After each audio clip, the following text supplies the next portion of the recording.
Ah, mas cadê minha aula?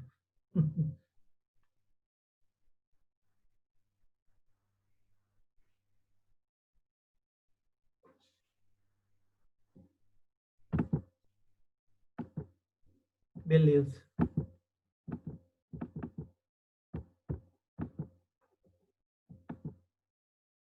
Tem 34 pessoas na sala.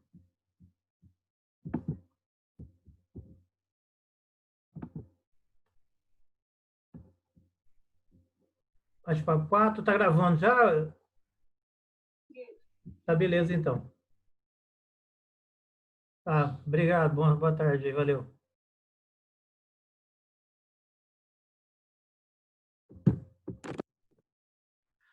Vamos lá, gente, estão ouvindo aí? Tudo bem?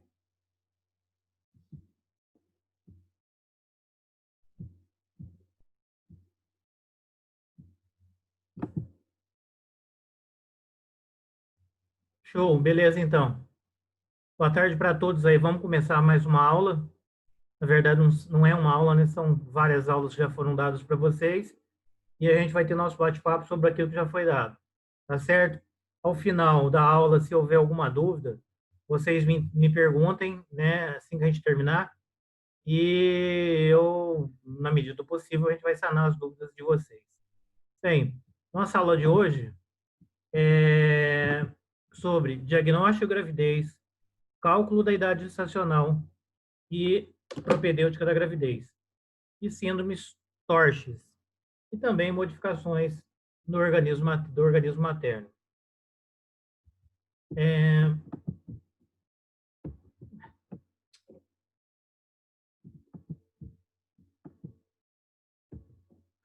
então, o que é importante a gente ver essa propedêutica da gestação? Então, a gente vai ver a anamnese, né? Vai conversar com a paciente, além do exame físico geral, a identificação da paciente, saber a idade da paciente, vocês vão ver que existe idade ideal para se ter filhos,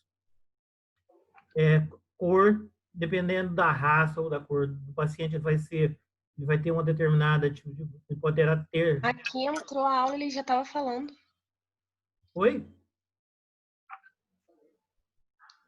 Gente,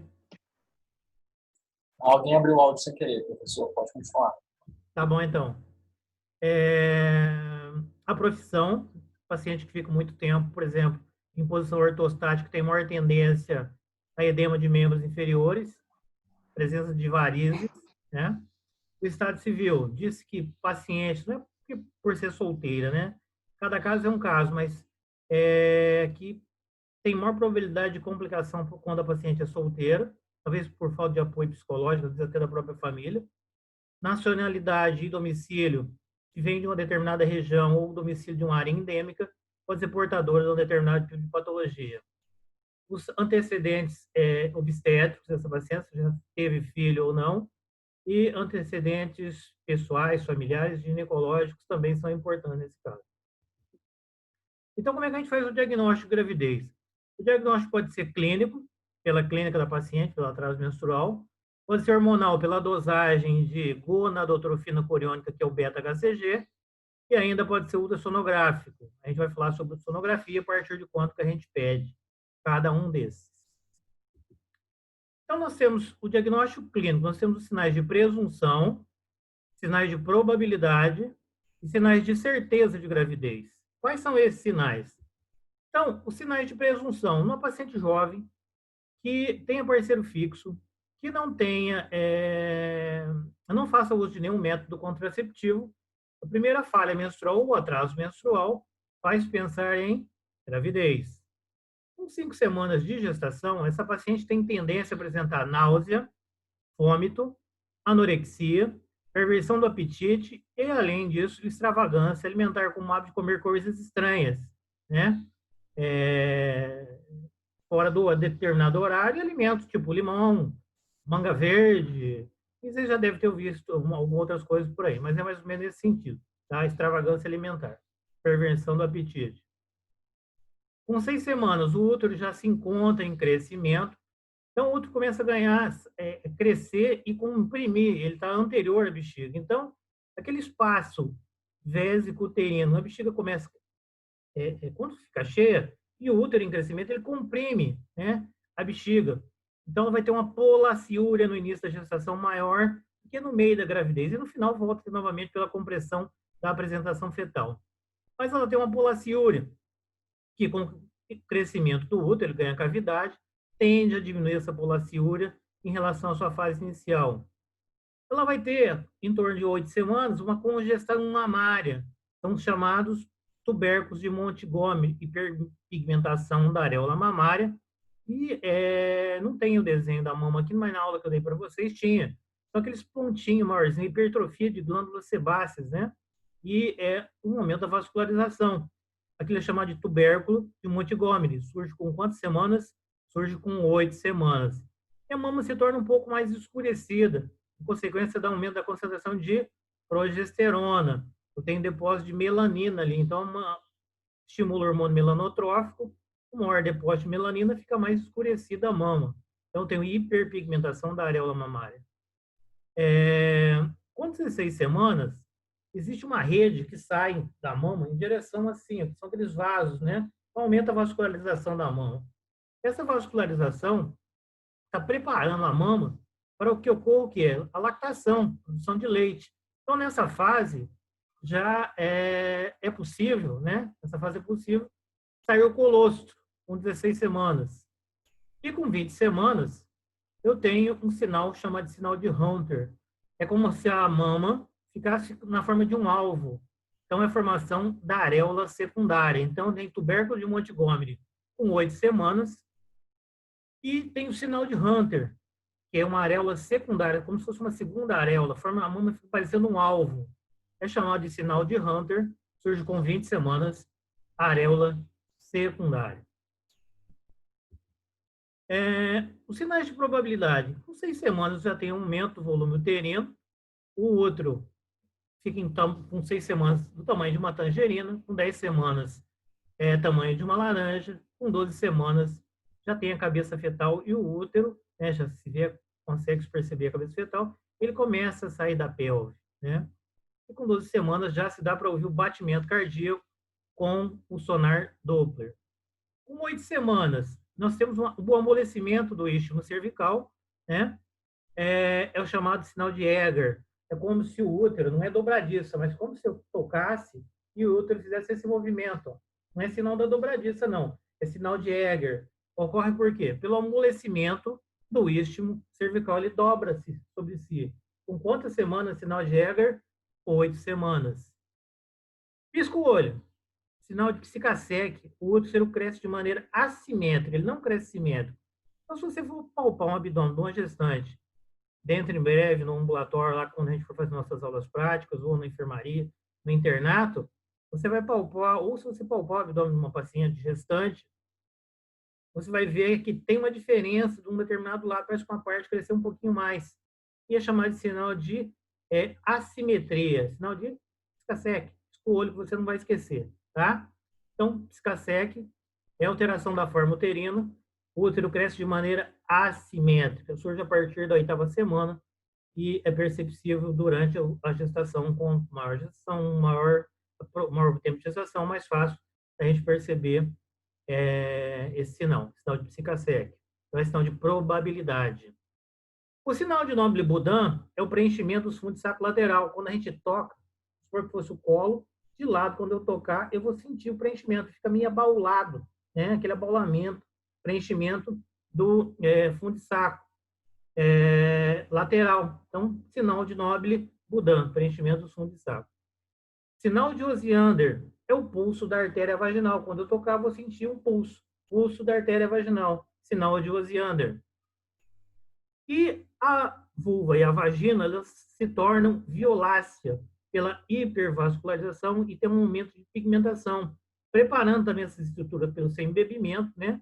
Preparando para o parto, e torna um pouco mais arroxeada, mais vermelha ou violácea. Então, o sinal de Jacquier, Chadwick ou Kluge, vulva e vagina violácea. O útero em crescimento, por volta da 20ª semana, ele se encontra a nível da cicatriz umbilical. Ele cresce 1 centímetro por semana. E com 16 semanas, ele se encontra entre a síntese púbica e a cicatriz umbilical. Qual a importância de eu saber disso? A importância de eu saber isso é para a gente saber se a gravidez está evoluindo adequadamente. Por exemplo, a partir da 20ª semana, eu sei que ele tem que crescer 1 centímetro. Então, existe uma curva chamada curva de Belizan, que a gente vai ter uma fita métrica. A partir da síntese púbica antero-superior, eu vou botar a fita e vou palpar. Ah, está com 20 semanas, palpei e deu 20 centímetros. Então, tá bom. Mas eu palpei agora, está com 26, 27 centímetros. Ela está com 27 semanas. E eu medi, deu 30 centímetros, 3 centímetros maior do que o esperado. Mas por que isso acontece?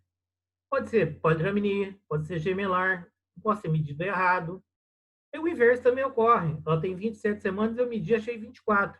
O feto não está crescendo direito, pode ser um PIG, pode ser um crescimento intrauterino restrito ou uma oligodraminier. Então é importante a gente medir sempre o fundo de útero. Lembrar que o ideal é que a bexiga da paciente esteja vazia, tá? Para a gente poder avaliar isso. E lembrar que cresce 1 centímetro por semana a partir da 20ª semana, até mais ou menos 32, 33 semanas, com variação de 1 para 2 centímetros. Depois pode perder o padrão de crescimento. Aqui são os sinais. O primeiro, na tela de vocês, à esquerda, é o sinal de Egger, toque com 8 semanas, Egger. O útero dobra subsídio. Por quê?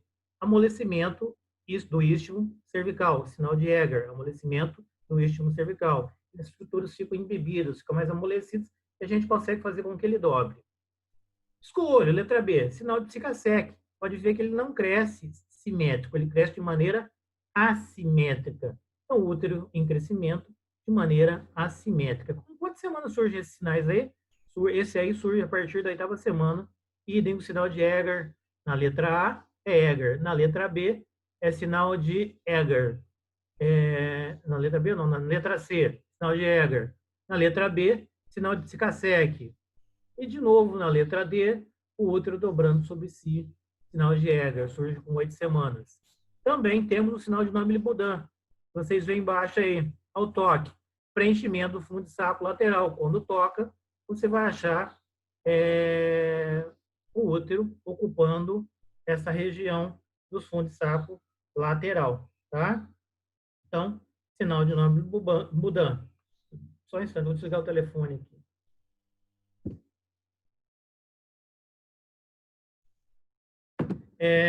Existem outros sinais? Sim, existem outros que nós vamos ver. Então, os sinais de certeza. Então, escuta do batimento cardíaco fetal. Com qual objeto eu vou ver? Com sonar Doppler, esse está aparecendo 125 aí, ó. Então, a partir de 12 semanas, já se dá para ouvir o batimento cardíaco fetal. Mas vocês não fiquem nervosos se por acaso não conseguirem. Aquelas pacientes mais fofinhas, né, tem um tecido adiposo um pouquinho maior, às vezes a gente tem uma certa dificuldade em ouvir com sonar Doppler. Tem que tranquilizar a paciente caso você não consiga ouvir. Com 14 semanas, eu tenho o sinal do rechaço fetal. A imagem está em cima do rechaço fetal, aí não dá para ver direito a imagem, mas é chamado de sinal de pulsos. O útero em crescimento e o líquido amniótico, quando eu toco, eu sinto o feto mobilizando, né, dentro da cavidade uterina. E surge quando esse sinal de pulso? A partir da 14ª semana de gestação, sinal do rechaço fetal.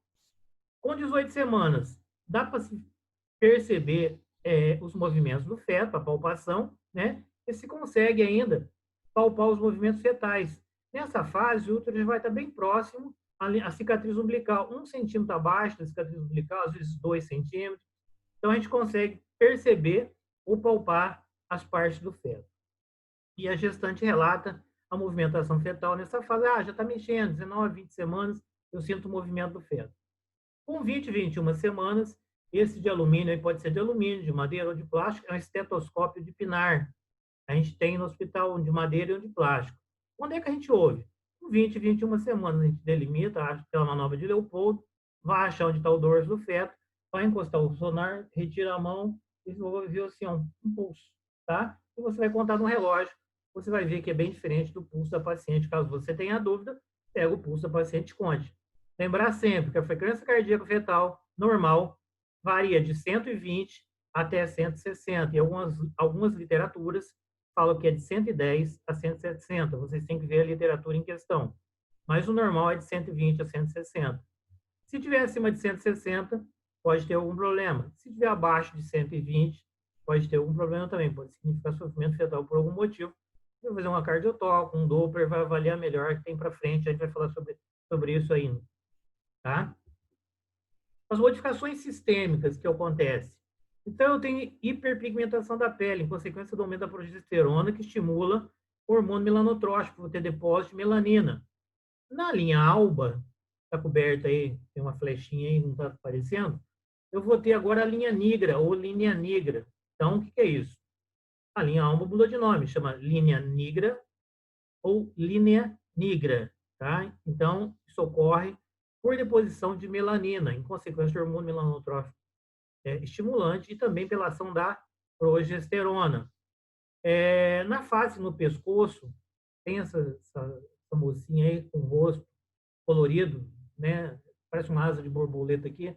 Nessa região, ó, é um melasma ou cloasma gravídico.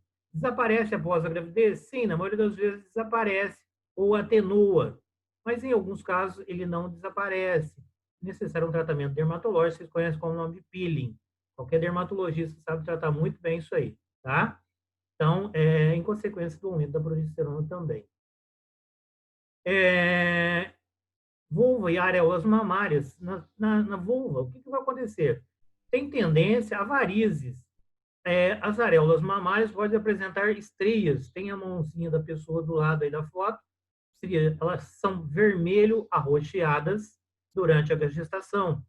Passou a gestação no puerpério, elas se tornam branca nacaradas. A gente vai falar isso não de puerpério patológico, tá? Então, as estrias de vermelho arroxeado se tornam branco nacaradas. E onde elas aparecem? Na mama, na coxa e no abdômen, no glúteo. Pode aparecer em qualquer parte do corpo. O que é estria? Estria ocorre pelo estiramento da pele, né? O que apareceu na mama? Porque a mama cresceu, aumentou de volume. Aparece no abdômen? Também aparece no abdômen, porque tem estiramento de fibras elásticas. E muitas vezes a paciente tem deficiência de colágeno. E por falta de colágeno, por aquele estiramento da pele, né, vai estirar, vai aumentar o volume abdominal, vão aparecer estrias. O que melhora bastante isso aí é a hidratação. O hidratante de boa qualidade, né, faz com que não apareça ou que haja tendência à diminuição ou não apareça, ou diminua ou atenue o aparecimento das estrias. Tem-se aumento de vascularização, tem teleangiectasias, esse vasinho embaixo aqui está tampando também, são teleangiectasias. Pode aparecer eritema palmar, né? Formam várias, periniada palma da paciente, e além disso pode aparecer varizes em membros inferiores em consequência da pressão, né, exercida. O ideal é que a gente oriente essa paciente a ter sempre decúbito lateral esquerdo para melhorar o retorno venoso e não ficar edemaciada o membro inferior e também não aparecer ou atenuar a presença de varizes. E as telangiectasias também tem tratamento, né? Posteriormente pode procurar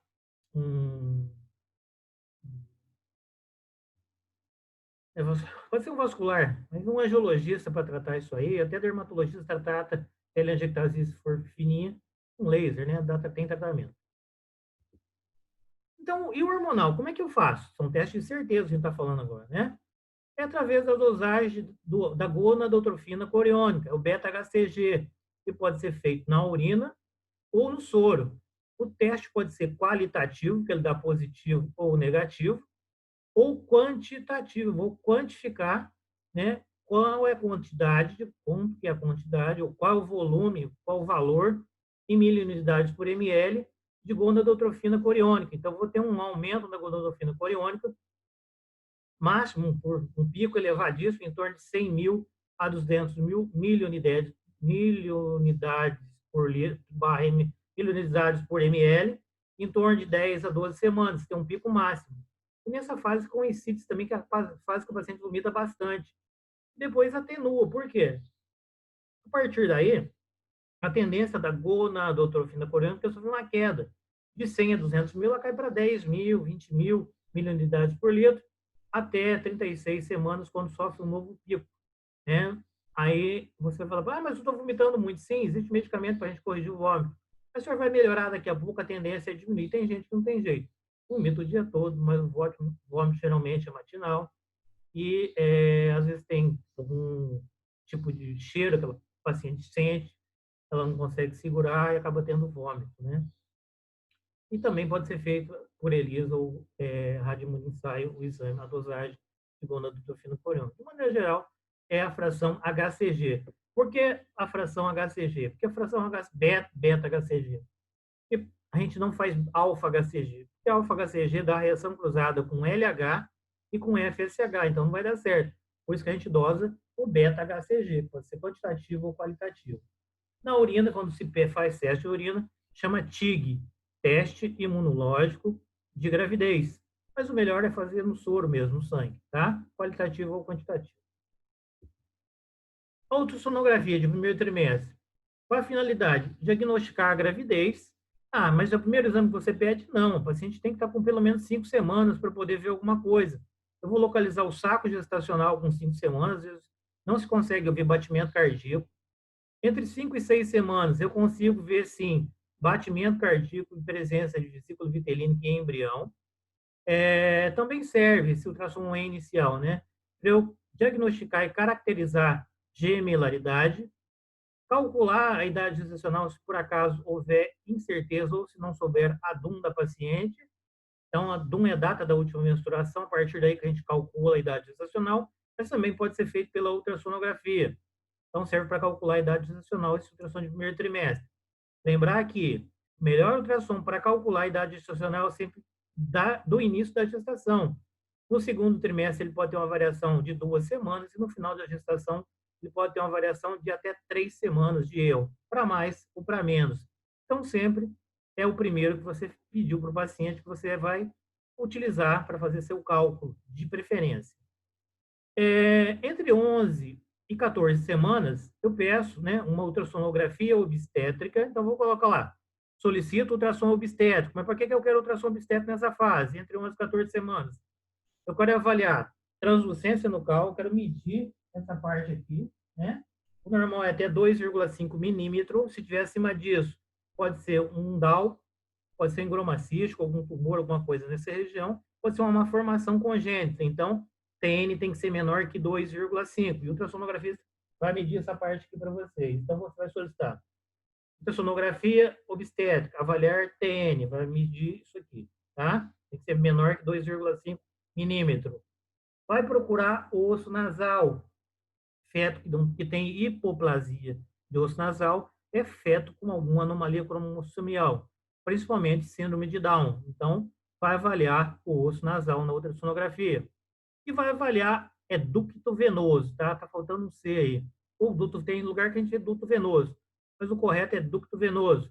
Vai avaliar o coração desse feto. E as ondas, ele vai colocar assim no ultrassom para vocês. Ducto venoso com ondas monofásicas ou onda A positiva, quer dizer que está normal, tá bom? O cálculo da idade gestacional é dado pela regra de Nagel, um cálculo que prevê 280 dias ou 40 semanas. Como é que a gente faz, então? Vamos supor, data da última menstruação, 5/2 de 19, ao dia eu acrescento 7, 5 com 7, 12. Ao mês eu acrescento 9, 11, 2020. 12 do 11, errado aqui, peraí, 19, tá? O 20 ali, ó, 12 do 11 de 20, não, é 19, tá? Então, tem um erro ali no slide. Então, cálculo para 40 semanas. Bom, então, ao dia eu somo 7, ao mês eu somo 9. Isso até o mês 3. A partir do mês 3, a gente retira 4. 4 de onde? Do mês. Por exemplo, data da última menstruação, 4/4 de 18. Do 4 eu tirei 3 e ao dia eu somei 7. 11 de janeiro de 19. Aqui está certo o cálculo. Está errada lá no meu, está 12/11 de 2020. Ali seria 12/11 de 2019, tá? Vamos ver outro exemplo aqui, ó. Do 20/5 de 18. A data eu somei 7, 27. Ao 5 eu tirei 3, 2. 27/2 de 19. Isso é regra de Nagel. Prevê um cálculo para 40 semanas. Lembrar que uma gestação a termo tem de 37 semanas completas até 240 dias, né? pela regra de Nagel. Quando ela passa de 242 semanas, ela é chamada de postergada serotínia ou protraída. Tem esse termo na literatura, após 42 semanas, ou 294 dias. O ideal é que não passe de 41 semanas, porque com 41 semanas, essa placenta já está envelhecida, calcificada, tem diminuição de líquido amniótico. O ideal é internar todo paciente que chega com 41 semanas. O ideal é que se faça isso, né? Com 41 semanas. Induz para parto normal, faz essa indução do parto, com misoprostol. Se por acaso houver alguma intercorrência, é lógico que você vai optar por cesariana. Mas o ideal é não esperar chegar a 42 semanas, tá? Mas pela regra de Nagel é um cálculo de 280 dias. E uma gravidez a termo tem de 37 semanas até 40 semanas, por a regra de Nagel. Pré-termo é 37 semanas e 6 dias. Então, aquilo que eu falei no início para vocês, o objetivo de eu medir o fundo de útero, eu vou relacionar a idade gestacional e a altura de fundo de útero. Então, a gente vai pegar síntese púbica antero-superior e vai colocar fitinha no abdômen da paciente. Olha lá, 20 semanas, tem uma bolinha do lado da primeira foto, tem um corpo da paciente ali, um quadrinho, 20 semanas, 20 centímetros. E vai assim por diante. No final, ocorre a descida da apresentação, aí sim, há uma diminuição nessa medida, pela insinuação da apresentação. Isso ocorre no trabalho de parto. Mas, de maneira geral, a partir da 28ª, 20ª semana até 32 semanas, esse feto tem que crescer 1 centímetro por semana, chamado curva de Belizan, tá? Então, a gente acompanha isso. Essa é a finalidade. E se não estiver crescendo direito? Se não estiver crescendo direito, tem alguma coisa errada. Ou é um crescimento intrauterino restrito, ou essa paciente é tabagista, não está passando nutriente suficiente para essa paciente, está tendo um vasoespasmo, tem pouco líquido amniótico, tem uma insuficiência placentária, a gente vai ter que investigar. Por isso que a gente mede o fundo de útero em toda a consulta. Palpação obstétrica. Qual o motivo, qual a finalidade de eu palpar o abdômen da paciente? Então, eu vou identificar a situação do feto, a posição e a variedade de apresentação, que pode ser. A situação é longitudinal, pode ser longitudinal, transverso, oblíqua, a variedade de posição, e a apresentação, que pode ser cefálico ou pélvico, né? Ou oblíquo. E a situação geralmente é longitudinal. Então, tem 4 tempos essa manobra de Leopoldo. No primeiro tempo, eu vou delimitar o fundo de útero, vou passar a mão sobre o abdômen da paciente, vou delimitar o fundo de útero. No segundo tempo, a gente procura o dorso do feto e a situação dos membros. Então, a situação pode ser longitudinal, né? Transversa ou oblíqua. O que é transverso ou oblíquo? O feto pode estar de lado, né? No sentido como se ele tivesse nem pélvico nem cefálico. Vai estar, seria isso aqui, ó, sentido longitudinal, né? A apresentação pode ser cefálica, aqui embaixo, ou pélvica. Mas pode ser o quê? Transverso ou oblíquo, tá nessa situação aqui, tá? Então, longitudinal, apresentação cefálica ou pélvica, ou transverso ou oblíquo, vai estar nesse sentido, tá? Então, e aí, nessa fase, quando eu fizer isso, eu vou para o segundo tempo. Eu vou procurar o quê? Vou sentir o dorso e os membros. Eu vou ver a situação. Então, quando eu sinto o dorso no segundo tempo, onde eu achar o dorso, eu vou achar o coração do feto. É ali que eu vou colocar meu sonar ou meu pinar, ou o que eu tiver para avaliar o batimento cardíaco desse feto. Então, eu vou procurar o dorso do feto, é onde a gente vai fazer a ausculta, ouvir o BCF. O terceiro tempo, procura o polo inferior, né? Vou descer a mão até o abdômen da paciente, vou querer saber o que está ocupando aquela região em relação ao estreito superior da bacia. E ali, eu vou saber se o feto é cefálico ou pélvico. E o quarto tempo, vou enfiar a mão mais abaixo, eu quero saber se essa apresentação está encaixada ou se está insinuada. Então, quarto tempo, a gente quer saber se ele está encaixado, se ele está insinuado, ou se ele está alto, se ele está flutuando. Não, ele está flutuando, está alto ainda. Não, ele está encaixado. Essa é a finalidade da manobra de Leopoldo. E tem 4 tempos. Primeiro tempo, eu delimito o fundo. O segundo tempo, eu vou ver a situação e vou delimitar o dorso. O terceiro tempo, eu quero ver a variedade de apresentação, que está na segunda foto embaixo. E a quarta foto, eu quero saber se ele está encaixado, ou se ele está insinuado, ou se ele está flutuando. Tá? Isso a gente vai ver no paciente lá na enfermaria, lá no nosso ambulatório, já já. Procedimentos eletrônicos, que a gente já viu que a gente pede um ultrassom transvaginal no início da gravidez, pode ser transabdominal posteriormente, depois da 14ª semana, ou quando você achar necessário, né? Pode pedir tem ultrassom 3D, caso seja necessário. O Doppler é para avaliar resistência entre a artéria uterina e a artéria umbilical. Também vejo fluxo da artéria cerebral média. A gente quer saber se tem sofrimento fetal, serve para ver índice de resistência, vocês vão aprender isso. Na aula prática, a gente vai mostrar quando a gente pegar um Doppler, ó, U sobre C tem que ser menor que 1. Ou se estiver muito próximo, é centralização fetal. Tá? Esse Doppler tem um alto índice de resistência. Está centralizando, é sofrimento fetal, a gente tem que resolver. Cardiotocografia, essas duas fotos são nossas lá do hospital. Então, o primeiro cardiotoco é um digital e o outro é um mais simples.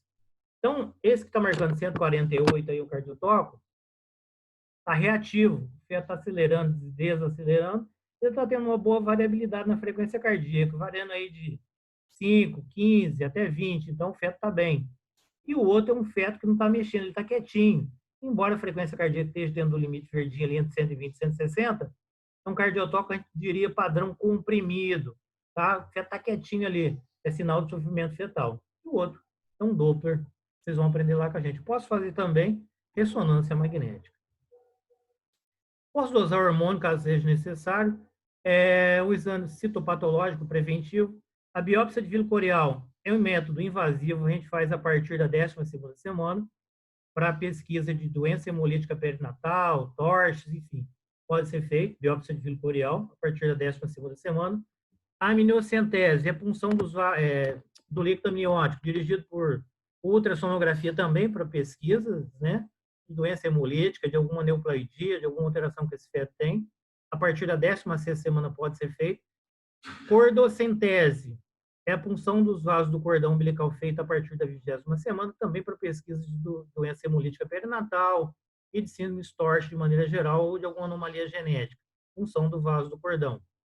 Embrioscopia e fetoscopia quase não se faz ou deve ser condenado. Mas está na literatura, está aí, tá? Lembrar sempre que fizer biópsia de víleo coreal, amniocentese, cordocentese, conversar direito com a paciente, né? Tem que mandar para um serviço de referência e explicar para o paciente que é um método invasivo e pode desencadear um trabalho de parto, ainda pode perder, né? Acontecer uma complicação de perder o feto. Mas quando tem indicação, deve ser feito e a paciente tem que aceitar, se a paciente aceitar fazer o exame. Agora a gente vai falar sobre assistência, um resumo daquela aula que eu já dei para vocês já sabem bastante, né? Foi a primeira aula que eu dei. Agora a gente vai falar sobre assistência pré-natal. Antes que eu me esqueça, eu esqueço já esquecendo, né? Diga aí quem está presente aí do lado.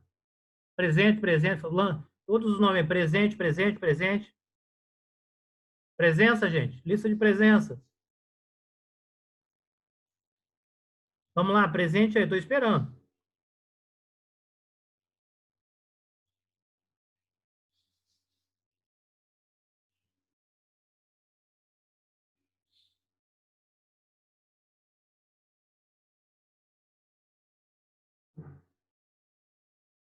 Acabou?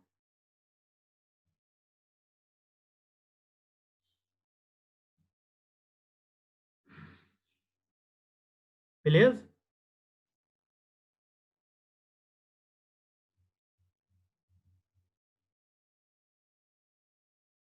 Todos presentes?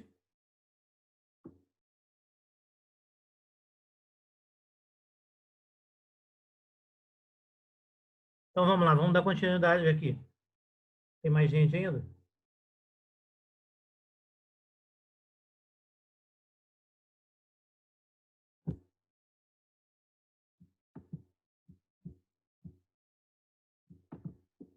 Eita.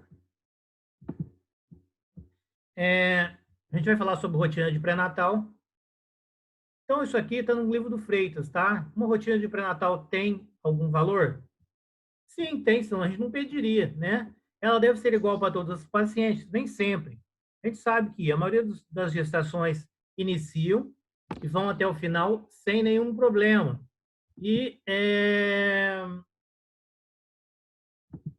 Então, Então, ela evolui sem complicações. Eita! Vou deixar isso aqui. Então, ó, o que é a gestação? A gestação é um fenômeno fisiológico e, por isso, mesmo sua evolução se dá, na maior parte dos casos, sem intercorrência. Uma pequena parcela de gestantes, por ser portadora de alguma patologia, sofre um agravo ou desenvolve algum problema durante a gestação. Essas apresentam maior probabilidade de evolução desfavorável para o feto e para a gestante. Mas mais de 90% das gestações começam e terminam sem complicações. São as gestações de baixo risco. Então, de maneira geral, é quase que uma variante, né? Deve ser igual para todo gestante? No baixo risco, sim. Agora, se ela for de alto risco, nós pediremos ou a gente vai acompanhar de maneira diferente. Aí já faz parte do pré-natal de alto risco. Nós estamos falando com vocês hoje, vamos falar sobre pré-natal de baixo risco, tá? Então, a maioria das gestações evolui sem nenhuma intercorrência. E qual a importância do pré-natal? Por que tem que fazer pré-natal? A importância do pré-natal? O início do pré-natal é o mais precoce possível, né?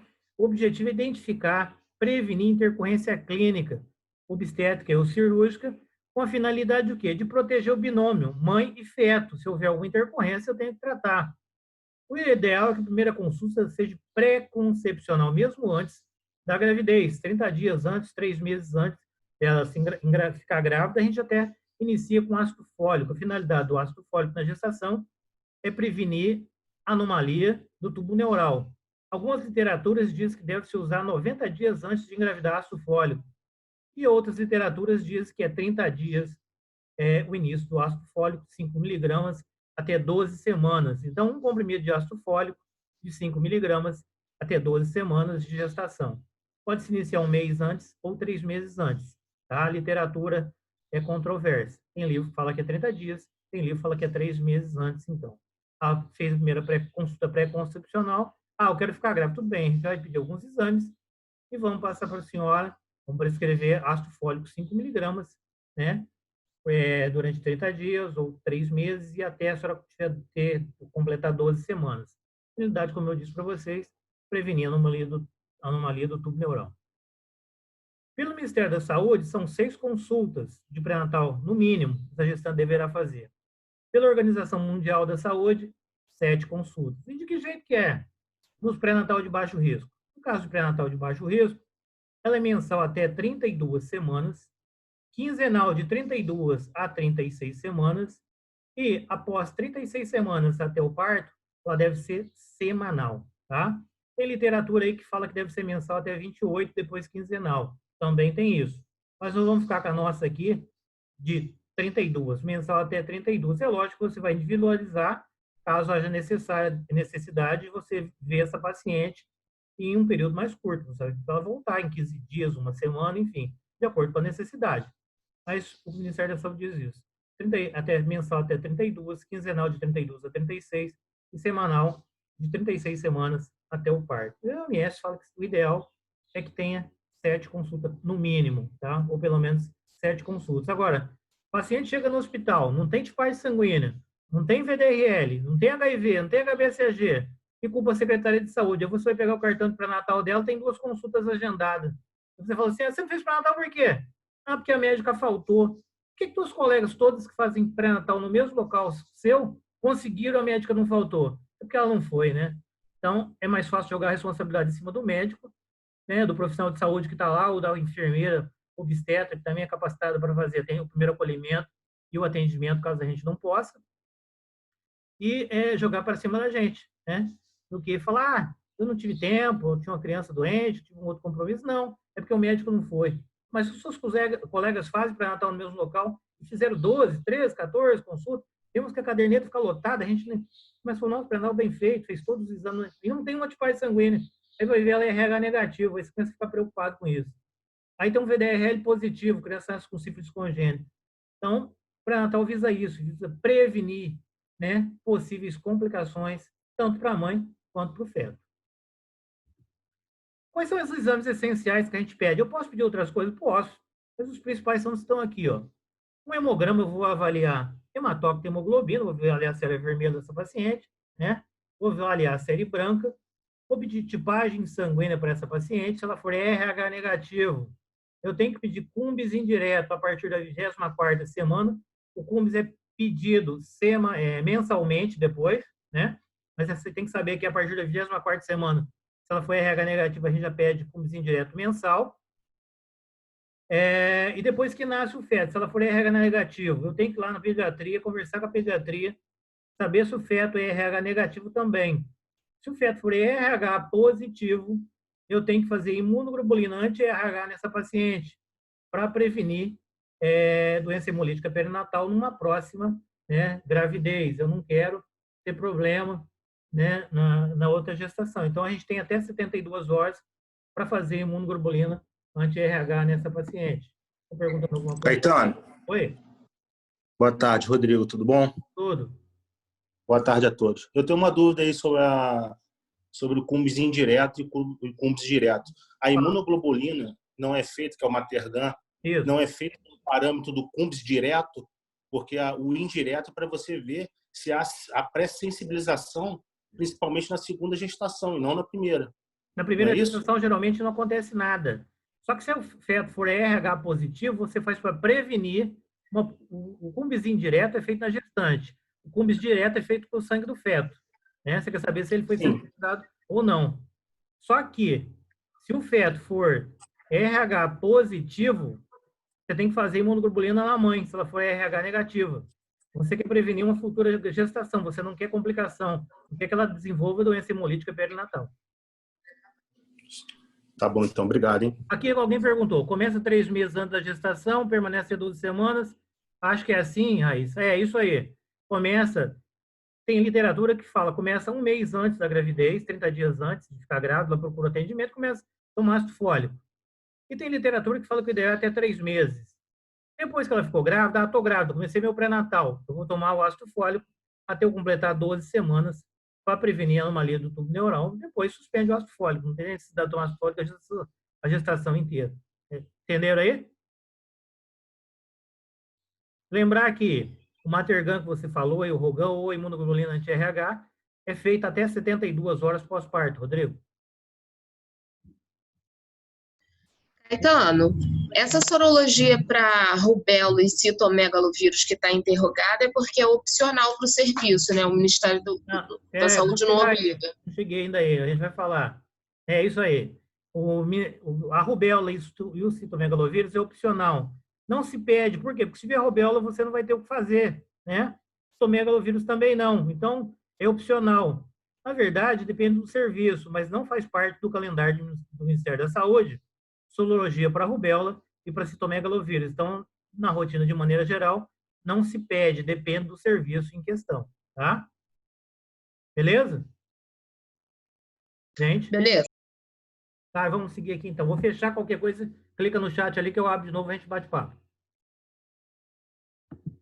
Então, ó, glicemia de jejum. Lembrar que na gestação tem que ser menor que 92 miligramas por decilitro em jejum. E se der acima disso, né, tem alguma coisa de errado. Ela pode ser um paciente que desenvolveu diabetes gestacional ou diabetes. Vocês vão aprender isso na aula de diabetes gestacional, quando a gente pede TOTG por 24 semanas. Vou explicar direitinho sobre isso. Mas aqui vocês têm que se lembrar que glicemia de jejum tem que ser menor que 92 na primeira consulta de pré-natal. Se eu for ficar falando sobre TOTG, que a gente vai demorar muito, são 77 slides, e eu tenho só 2h30 para falar com vocês aqui. Pelo menos acho que é o tempo que eu consigo gravar, né, no aplicativo aí. Acho que é o suficiente, né? 2h30, tá bom para a gente conversar. A gente vai pedir o exame urina tipo 1 e, se necessário, uma urocultura, como a gente vai ver adiante, ou chamado EAS, tipo 1 ou EAS, que é a mesma coisa, né?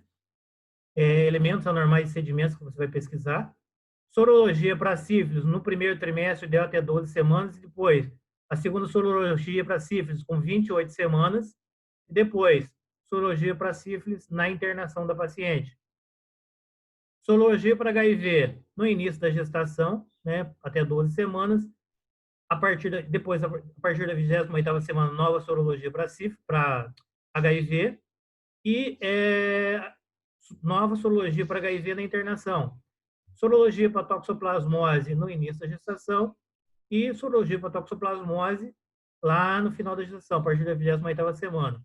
Sorologia para hepatite B e hepatite C. Sorologia para rubéola e citomegalovírus não é preconizado pelo Ministério da Saúde. Diz o seguinte, que o Brasil está livre de rubéola, não me lembro direito pelo Ministério da Saúde, acho que desde 2012. Então, não se pede por isso. E se por acaso o paciente apresentar ou tiver rubéola, não vai ter muito o que você fazer por essa paciente. Idem o citomegalovírus. O exame parasitológico de fezes pede de rotina na primeira consulta. Cultura cervical. Faz-se um swab de canal cervical, né? E swab anal, para pesquisar Streptococcus do grupo B. Se der positivo para Streptococcus do grupo B, a gente vai fazer um tratamento nessa paciente com penicilina por pelo menos 10 dias. E é feito, tem livro que fala que começa com, deve ser feita a partir da 35ª semana. Outros livros dizem que deve ser feita entre 36 e 37 semanas de gestação, essa cultura cervical para Streptococcus grupo B, entre 36 e 37. Eu já li na literatura em alguns livros dizendo que pode ser feita a partir da 35ª semana. Então, se vocês acharem 35, 36, 37, não está errado, porque está escrito, tem que ver a literatura em questão, tá? Então, cultura cervical para Streptococcus do grupo B.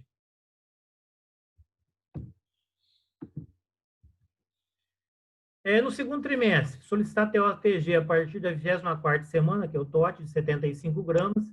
O valor em jejum tem que ser menor que 92.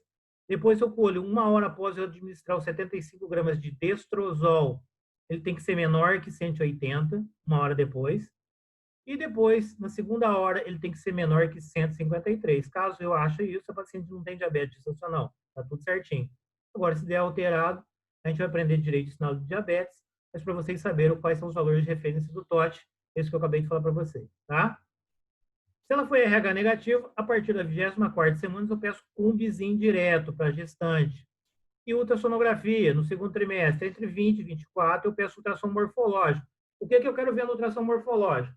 A mão, a perna, né? O abdômen, quero saber se tem gastrosquise, se os membros estão perfeitos, se esse feto é perfeito, né? Dá para ver no ultrassom morfológico no segundo trimestre, e ainda dá para caracterizar o sexo do paciente, caso não saiba. Mas com 16 semanas, até 12 semanas, 16 semanas, um bom sonografista consegue dizer, ou aproximadamente, com grande chance de acerto, o sexo fetal, tá? Com 16 semanas, muito difícil de errar. E o morfológico, entre 20 e 24, dá para ver sim. E existe um exame que eu esqueci de falar para vocês lá no início, não é de rotina, não se pede de rotina no pré-natal, né? De maneira geral, pelo Ministério da Saúde não faz isso. Mas se quiser saber o sexo do feto, existe um exame chamado de sexagem fetal. É feito na 9ª semana de gestação, colhe-se sangue da mãe. E no que se baseia? Na presença de antígeno Y. Se a mulher não tem que ter Y na corrente sanguínea. Mas se for gemelar, aí não tem como saber. Principalmente se for diporiônico e diamniótico, né? Se for mono, tudo bem. Se tiver Y é menino, né? Se aparecer Y. Então, sexagem fetal na 9ª semana, mas não faz parte do calendário do Ministério da Saúde, tá? Mas pode ser feito. No terceiro... Caetano, essa cultura cervical e perineal, né?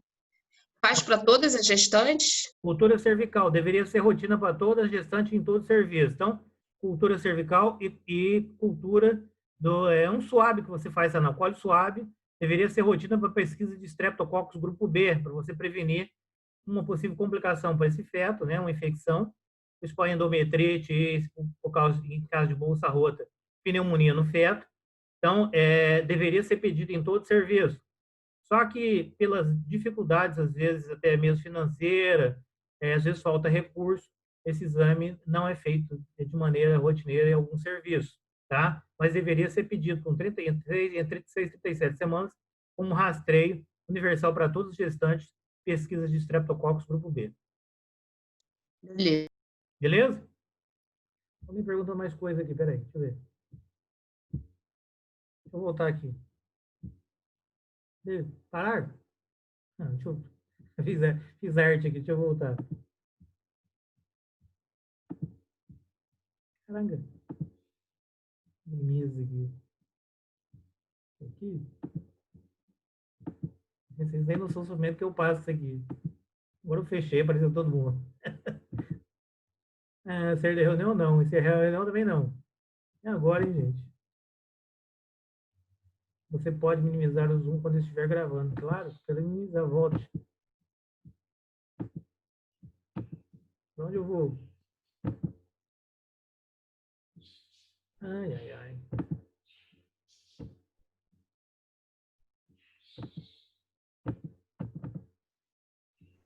Aqui em cima. Apareceu de novo. Gente, que sofrimento. Vou botar aqui. Será que é aqui? Não. Aqui. Voltou. Eita. Slide. Vamos lá. Tem que aumentar? Aumentou e pulou. Vou responder o bate-papo ali e me perdi. Vamos lá de novo. Então, ó, no terceiro trimestre, a partir da 28ª semana, um hemograma, o VDRL, a partir da 28ª semana e na internação. Idem para o HIV, 28ª na internação, uma glicemia se for necessário, um exame de urina quando necessário e cultura também, e ultrassonografia. Para que serve o ultrassom no terceiro trimestre? Quero saber se essa placenta está envelhecida, se tem volume suficiente de líquido amniótico e se esse feto tem um bom peso, se está desenvolvendo adequadamente. Vacinação, as vacinas permitidas. DT e DTPA, lembrar que a DT, para as não vacinadas, são 2 doses de DT a partir da 20ª semana, o intervalo de 30 ou 60 dias entre as doses, então é difteria e tétano. A DTPA é difteria, tétano e pertussis acelular, é feita uma dose a partir da 27ª semana. Ah, mas eu estou com 30, não fiz. Tudo bem, pode fazer. Estou com 35, não fiz a DTPA, pode fazer. É a partir da 27ª semana, difteria, tétano e coqueluche acelular, pertussis. A finalidade é proteger o feto aí já, para que ele não tenha coqueluche.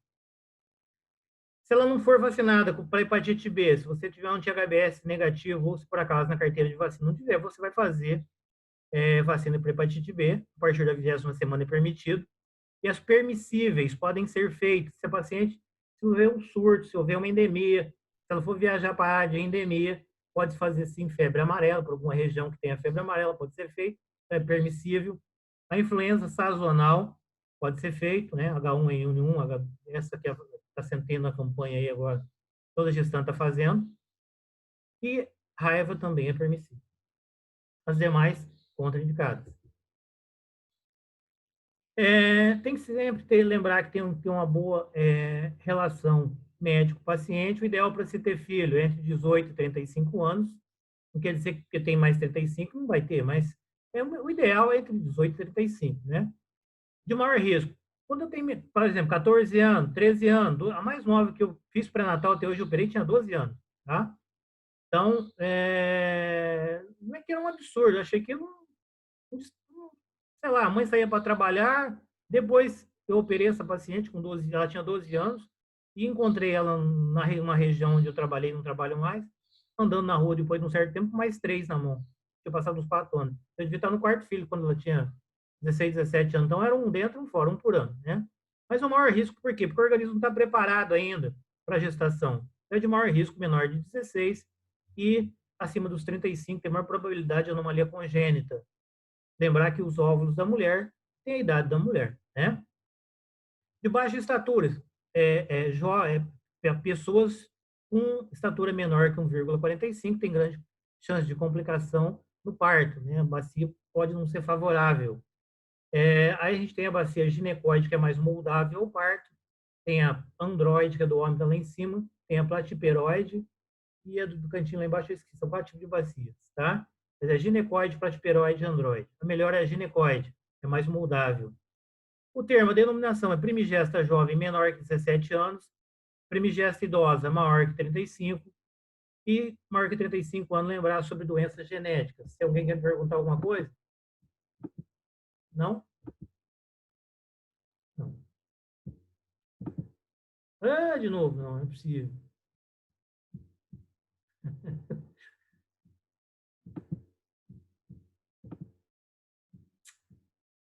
Ô, Deus meu. Sai da tela cheia.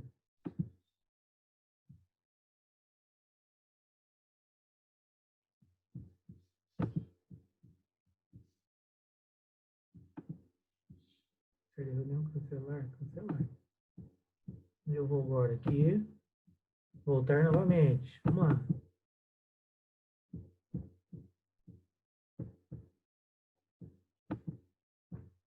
Botão. Cor e intervalo entre os partos. Lembrar que paciente de cor escura tem maior tendência à hipertensão arterial sistêmica. Pacientes da área do Mediterrâneo tem maior tendência à anemia falciforme. E paciente de cor escura tem maior tendência à miomatose uterina. A bacia androide é menos moldável, né? Não é adequada ao parto, mas comum em asiática. E a melhor bacia é a bacia ginecoide, tem um parto espontâneo mais frequente. E a cabeça mais moldável nesse tipo de bacia. Em relação ao uso de drogas, né? Drogas lícitas e ilícitas. O cigarro, o tabagismo, ele causa um vasoespasmo. Esse vasoespasmo diminui o fluxo na artéria uterina e com o útero, fazendo uma vasoconstricção arterial. Então, se eu faço uma vasoconstricção local, eu faço um vasoespasmo. Eu tenho maior chance, maior probabilidade de descolamento prematuro de placenta. Além disso, essa vasoconstricção vai diminuir o aporte sanguíneo, o aporte de oxigênio para o feto, podendo levar a uma insuficiência placentária, ao crescimento intrauterino restrito. Por isso, a gente orienta a paciente a não fumar. O paciente tabagista, aquele que consome acima de 20 cigarros dia, a gente fala, você já fuma assim, 20 cigarros dia, eu já diminui, estou fumando só 10, vai adiantar alguma coisa? Não. Vai ter um crescimento intrauterino restrito, vai ter uma oligodramia. Além disso, tem síndrome de morte súbita intrauterina ou após o nascimento. Então, tem complicação o tabagismo. Ele estimula o parto prematuro, tem maior tendência a amniorrex prematura, maior tendência a envelhecimento placentário, então vai ter oligodramia. Vai passar menos nutriente para esse feto, ele não vai crescer, ele vai ser SIUR. Grande chance de abortamento, morte fetal intrauterino, hipertensão arterial sistêmica e ainda pode predispor asma bronca e, se ela for asmática, vai agravar asma. Não adianta falar, né? Tem paciente que a gente conversa, um neurônio parece que não conversa com o outro. E aí fica difícil. Idem para maconha, atravessa livremente a barreira placentária, altas doses causam anomalia em animais, o efeito é semelhante ao cigarro, pode levar a crescimento intrauterino restrito, síndrome de abstinência no pós-parto, descolamento prematuro de placenta, oligodramia, parto prematuro e envelhecimento precoce dessa placenta, tá? Em consequência do próprio vasoespasmo. Crack e cocaína. O que ele vai fazer? Ele vai elevar, né, catecoaminas periféricas. Ele vai fazer vasoconstricção, reduz aporte sanguíneo em direção à placenta. Se eu tenho menos aporte sanguíneo para a placenta, eu tenho menos oxigênio, menos nutriente. E ele vai ter baixo peso ao nascer. Tem uma redução da pressão parcial de oxigênio nessa troca materno-fetal, né, no espaço interviloso, pela própria vasoconstricção. E, além disso, a vasoconstricção aumenta a contração uterina, levando ao descolamento prematuro de placenta. Também trabalho de parto prematuro. Isso vai, também, além disso, pode levar no feto um aumento da pressão sanguínea, aumento da pressão intraminiótica, levando a hemorragia intracraniana. E, além disso, lesões cerebrais isquêmicas, focais e difusas. E uma vasoconstricção intracraniana pela própria cocaína, pela passagem, uma redução da vascularização e da oxigenação desse feto. Tá? Então, as lesões cerebrais isquêmicas podem ser focais ou podem ser difusas. Então, devem ser evitadas. Álcool, não adianta tomar, só tomei uma tacinha de vinho, tomei um copo de cerveja. O álcool não é dose dependente. Então, já que vai beber, bebe 1 litro, um copo ou uma garrafa. Então, não é dose dependente, só tomei um pouquinho. Vai ter efeito deletérico, sim. Então, o que ele causa? Vai depender do período gestacional. No primeiro trimestre de gestação, ele causa dimorfismo facial. É o maior risco de anomalia física no primeiro trimestre. Então, é o período da organogênese. Então, evitar, né, o consumo de qualquer droga ou bebida alcoólica. No segundo trimestre, tem risco de aborto. Caetano? Oi. Deixa eu te falar, a gente não teve essa aula. Olha só, anota tudo, no final a gente fica no chat, no bate-papo, porque senão eu vou sair daqui e a gente não consegue terminar a aula, tem bastante coisa para frente. Só vai não, porque essa aula aí a gente não teve, não está no nosso cronograma nem da P1 nem da P2. Aula de pré-natal? Não, eu não lembro de ter tido, mas eu vou confirmar aqui. Aula de pré-natal, sim, senhora. Foi a segunda aula. É a parte das drogas, professor, que a gente não teve. É, isso aí. Não teve mesmo, não. Ah, entendi. Foi Pode contar o pré-natal Vocês dos vão anos, a gente... ter uma aula específica sobre isso, que é drogas e gravidez, tá? Vai ter dado essa aula. Gente? E vai cair na P1? Isso está sendo dado aqui, creio que não. Quando eu fiz a prova de vocês, eu não me lembro de ter colocado nada sobre isso. A parte que eu fiz. Ah, tá. Mas eu não sou o chefe. Tá bom. É bom vocês darem uma lida, tá? Professor, aquela aula de partograma também não foi dada, tá? Que tá lá no... Eu vou dar aula de trabalho de parto para vocês a semana que vem.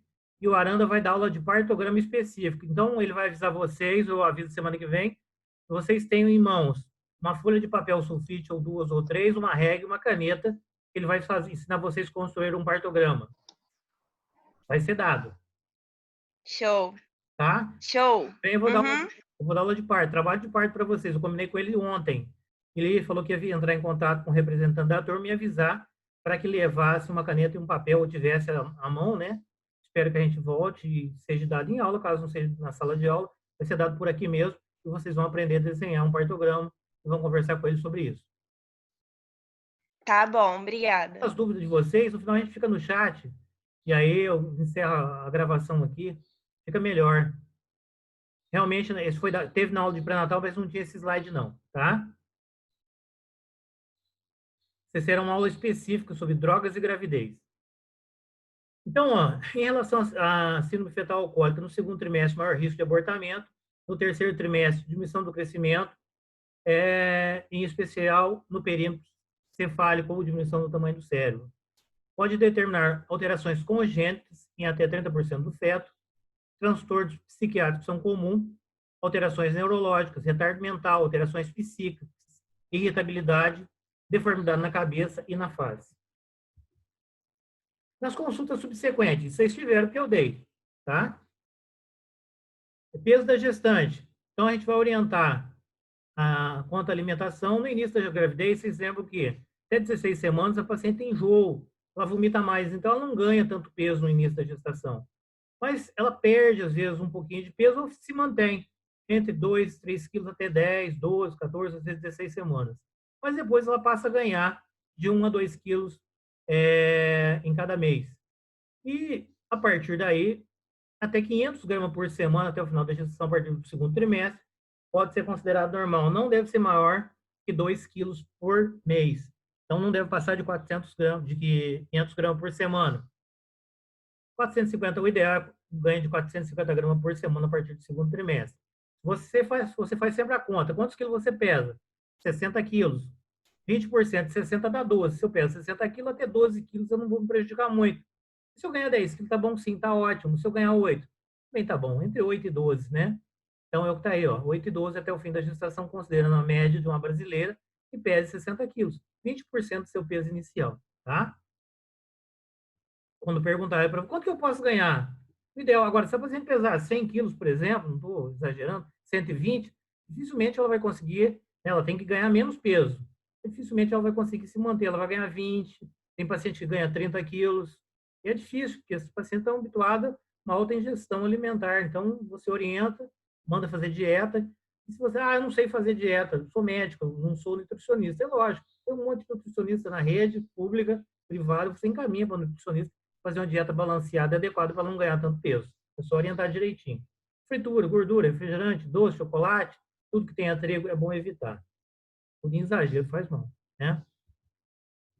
Consultas pré-natais. Em toda consulta, medida de fundo de útero, né? Após a 12ª semana. Ausculta com sonar Doppler a partir da 12ª semana. Se necessário, se ela tiver alguma queixa, avaliar a genitália externa, vagina. Se tiver queixa de sangramento, realizar um exame especular. Se ela tiver queixa de perda de líquido ou sangramento, por exemplo, a gente vai avaliar a perda de líquido, que é chamada de amniorrex prematuro, né? Se necessário, realizar toque bidigital. Se ela tiver contração, né, com queixa de contração, e todas as consultas a partir da 38ª semana, se você achar necessário, sempre realizar o toque para avaliar sinais premonitórios de trabalho de parto e orientar pacientes sobre o trabalho de parto e suas intercorrências. Se eu ver, a senhora está indo embora para casa, a senhora hoje está com 38 semanas, se a senhora tiver sangramento, se a senhora tiver perda de líquido, vocês vão ter aula de parto, né? Se a barriga ficar dura, minha barriga está dura, quantas contrações está tendo? A senhora vai olhar no relógio. Começa de 1 em 1 hora, depois de meia em meia hora, depois de 10 em 10. Mas como é que é isso? O trabalho de parto é assim, 3 a 4 contrações, barriga fica dura, vai de cima para baixo, chama-se triplo gradiente descendente, empurra nesse sentido, tem direção, intensidade e sentido, são chamados contrações de Álvares. Isso é contração de Álvares, o paciente não vai entender, mas tem que saber, ó, a dor vem de cima para baixo. Aí como é que é? 4, contração, marca-passo uterino do lado da trompa, aqui em cima. Então, contrai e empurra para baixo, contrai e empurra. O nome disso é tríplice gradiente descendente ou contrações de Álvares. Direção, intensidade e sentido. Qual é a direção? De cima para baixo. A intensidade é dada em mínimo de mercúrio, que você pode marcar. Então, como é que é? Se a gente colocar no cardiotoco, a gente vai ver o mínimo de mercúrio, mas ela tem que ter, pelo menos, no trabalho de parto, 3 contrações, a duração, 30 a 40 segundos, no intervalo de 10 minutos. Contraiu 3 vezes. Em quanto tempo? Em 10 minutos. Quanto tempo ficou dura a barriga? Eu no relógio, 40, 50 segundos. Aí você vai ver se tem dilatação. Tem que ter dilatação. O colo tem que estar com 3 centímetros dilatado e em apagamento. Está entrando em trabalho de parto. Você vai examinar. Mas aí você vai falar, então se a senhora tiver sangramento, se a senhora tiver perda de líquido, se a barriga começar a ficar dura rápido, uma dor perto da outra, né? Assim que a gente vai explicar, a senhora vai vir procurar atendimento. E presta atenção se a criança está mexendo. Porque se parar de mexer, tem alguma coisa de errado. Ela sente o movimento do feto o dia todo. Se ele ficar quietinho ali, tem alguma coisa errada. Então, você procura atendimento médico e hospitalar para avaliar o que está ocorrendo. Sinais premonitórios, por exemplo, paciente que tem escotoma, cefaleia, epigastralgia, pode estar evoluindo com um quadro hipertensivo. Pré-eclâmpsia, vocês não tiveram ainda, mas acho que terão em breve, né? A senhora não deu, vai dar. Surge a partir da 20ª semana, diferente de hipertensão arterial crônica ou hipertensa prévia gestação. Então, se por acaso, depois de 20 semanas, ela começar com queixa de cefaleia, escotômicos ou dor epigástrica, orientar, avaliar quadro hipertensivo. Ver se a paciente não está fazendo uma hipertensão arterial transitória ou evoluindo para um quadro de pré-eclâmpsia. Tem que procurar atendimento médico hospitalar. Nas consultas subsequentes, pressão arterial, né? O ideal é que não seja maior que 14/9. Se por acaso isso ocorrer, a gente coloca a paciente em repouso, em decúbito lateral esquerdo, porque eu diminuo a compressão da via cava inferior, eu retiro o útero de cima da via cava e melhoro o retorno venoso. Eu faço uma descompressão, então decúbito lateral esquerdo, de preferência. Aguardo 30 a 40 minutos e avalio novamente. Avaliar aqueles sinais premonitórios que eu falei para vocês. Escotoma, cefaleia, epigastralgia, parestesias de mão, às vezes de língua, né? Reclama que tem parestesia, então tem que avaliar sinais premonitórios. Controle pressórico rigoroso, se ela tiver um aparelho, ela pode fazer em casa, ou orienta ela ir no posto de saúde 2 vezes ao dia para controle pressórico, né? E solicita os exames necessários se você suspeitar de pré-eclâmpsias, com 14/9, ou se for necessário, a gente pede os exames, vocês vão aprender isso na aula de pré-eclâmpsia, quais são os exames que se pede. E encaminha para um pré-natal de alto risco, porque o paciente está fazendo um quadro hipertensivo. Mas eu quero tratar, eu já cheguei no hospital, eu estou de plantão, ela está com crise hipertensiva, eu estou aqui, como é que eu faço? Eu não mandei, ela não estou no pré-natal, ela chegou em mim agora, então eu tenho que controlar a crise hipertensiva dela. Eu posso prescrever para casa hidralazina 25 mg de 8 em 8? Posso. Tem hidralazina de 50 e de 25 mg, comprimido. Mas, de maneira geral, a gente faz venosa. A ampola tem 20 mg, a gente dilui. A ampola tem 20 mg, a gente dilui para uma ampola de 20 mg para 10 ml de água. Se eu diluir 20 mg para 10 ml de água, eu tenho, ou se eu diluir para 20, eu tenho 1 mg por ml, né? Para 19. Diluir uma ampola de 20 mg por 19 de água, deu 20. A ampola tem 1 ml só.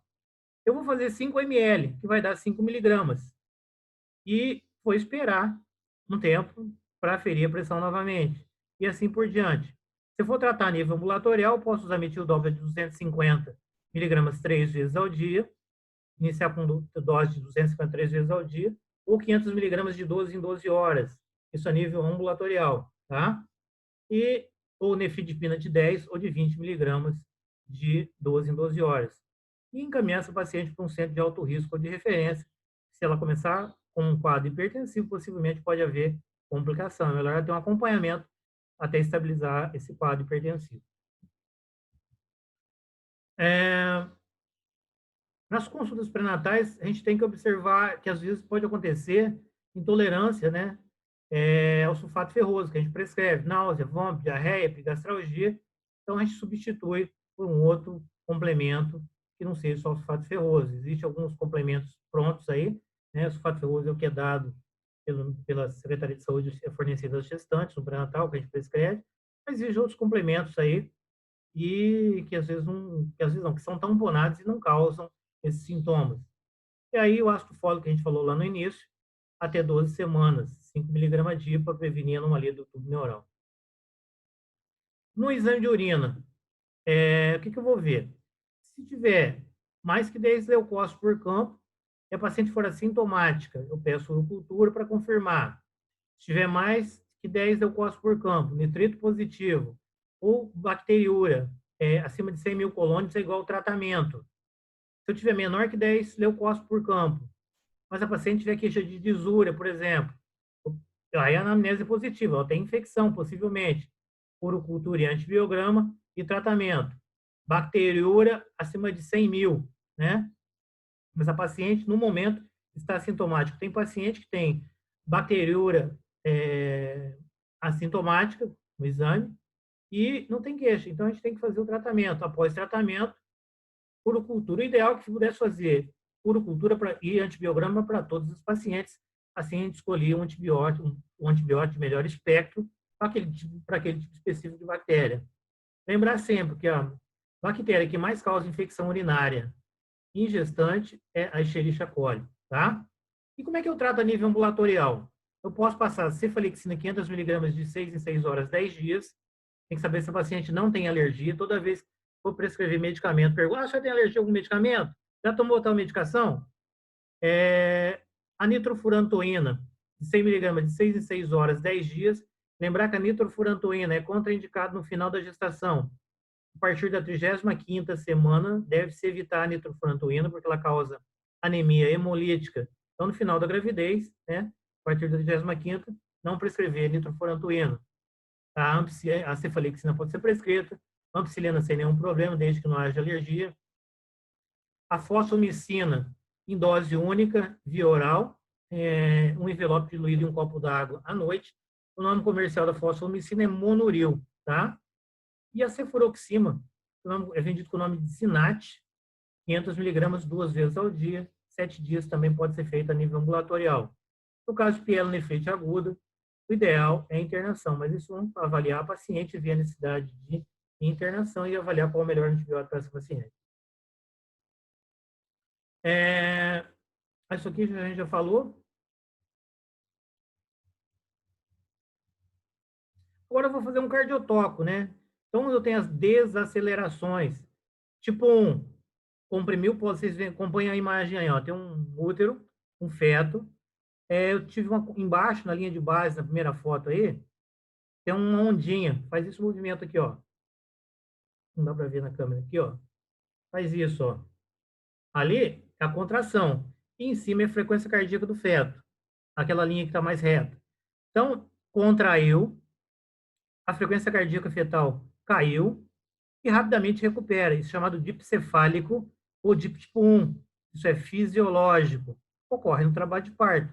É um reflexo vagal. Comprimiu o polo cefálico, diminuiu a frequência cardíaca e recupera rapidamente. Isso é normal.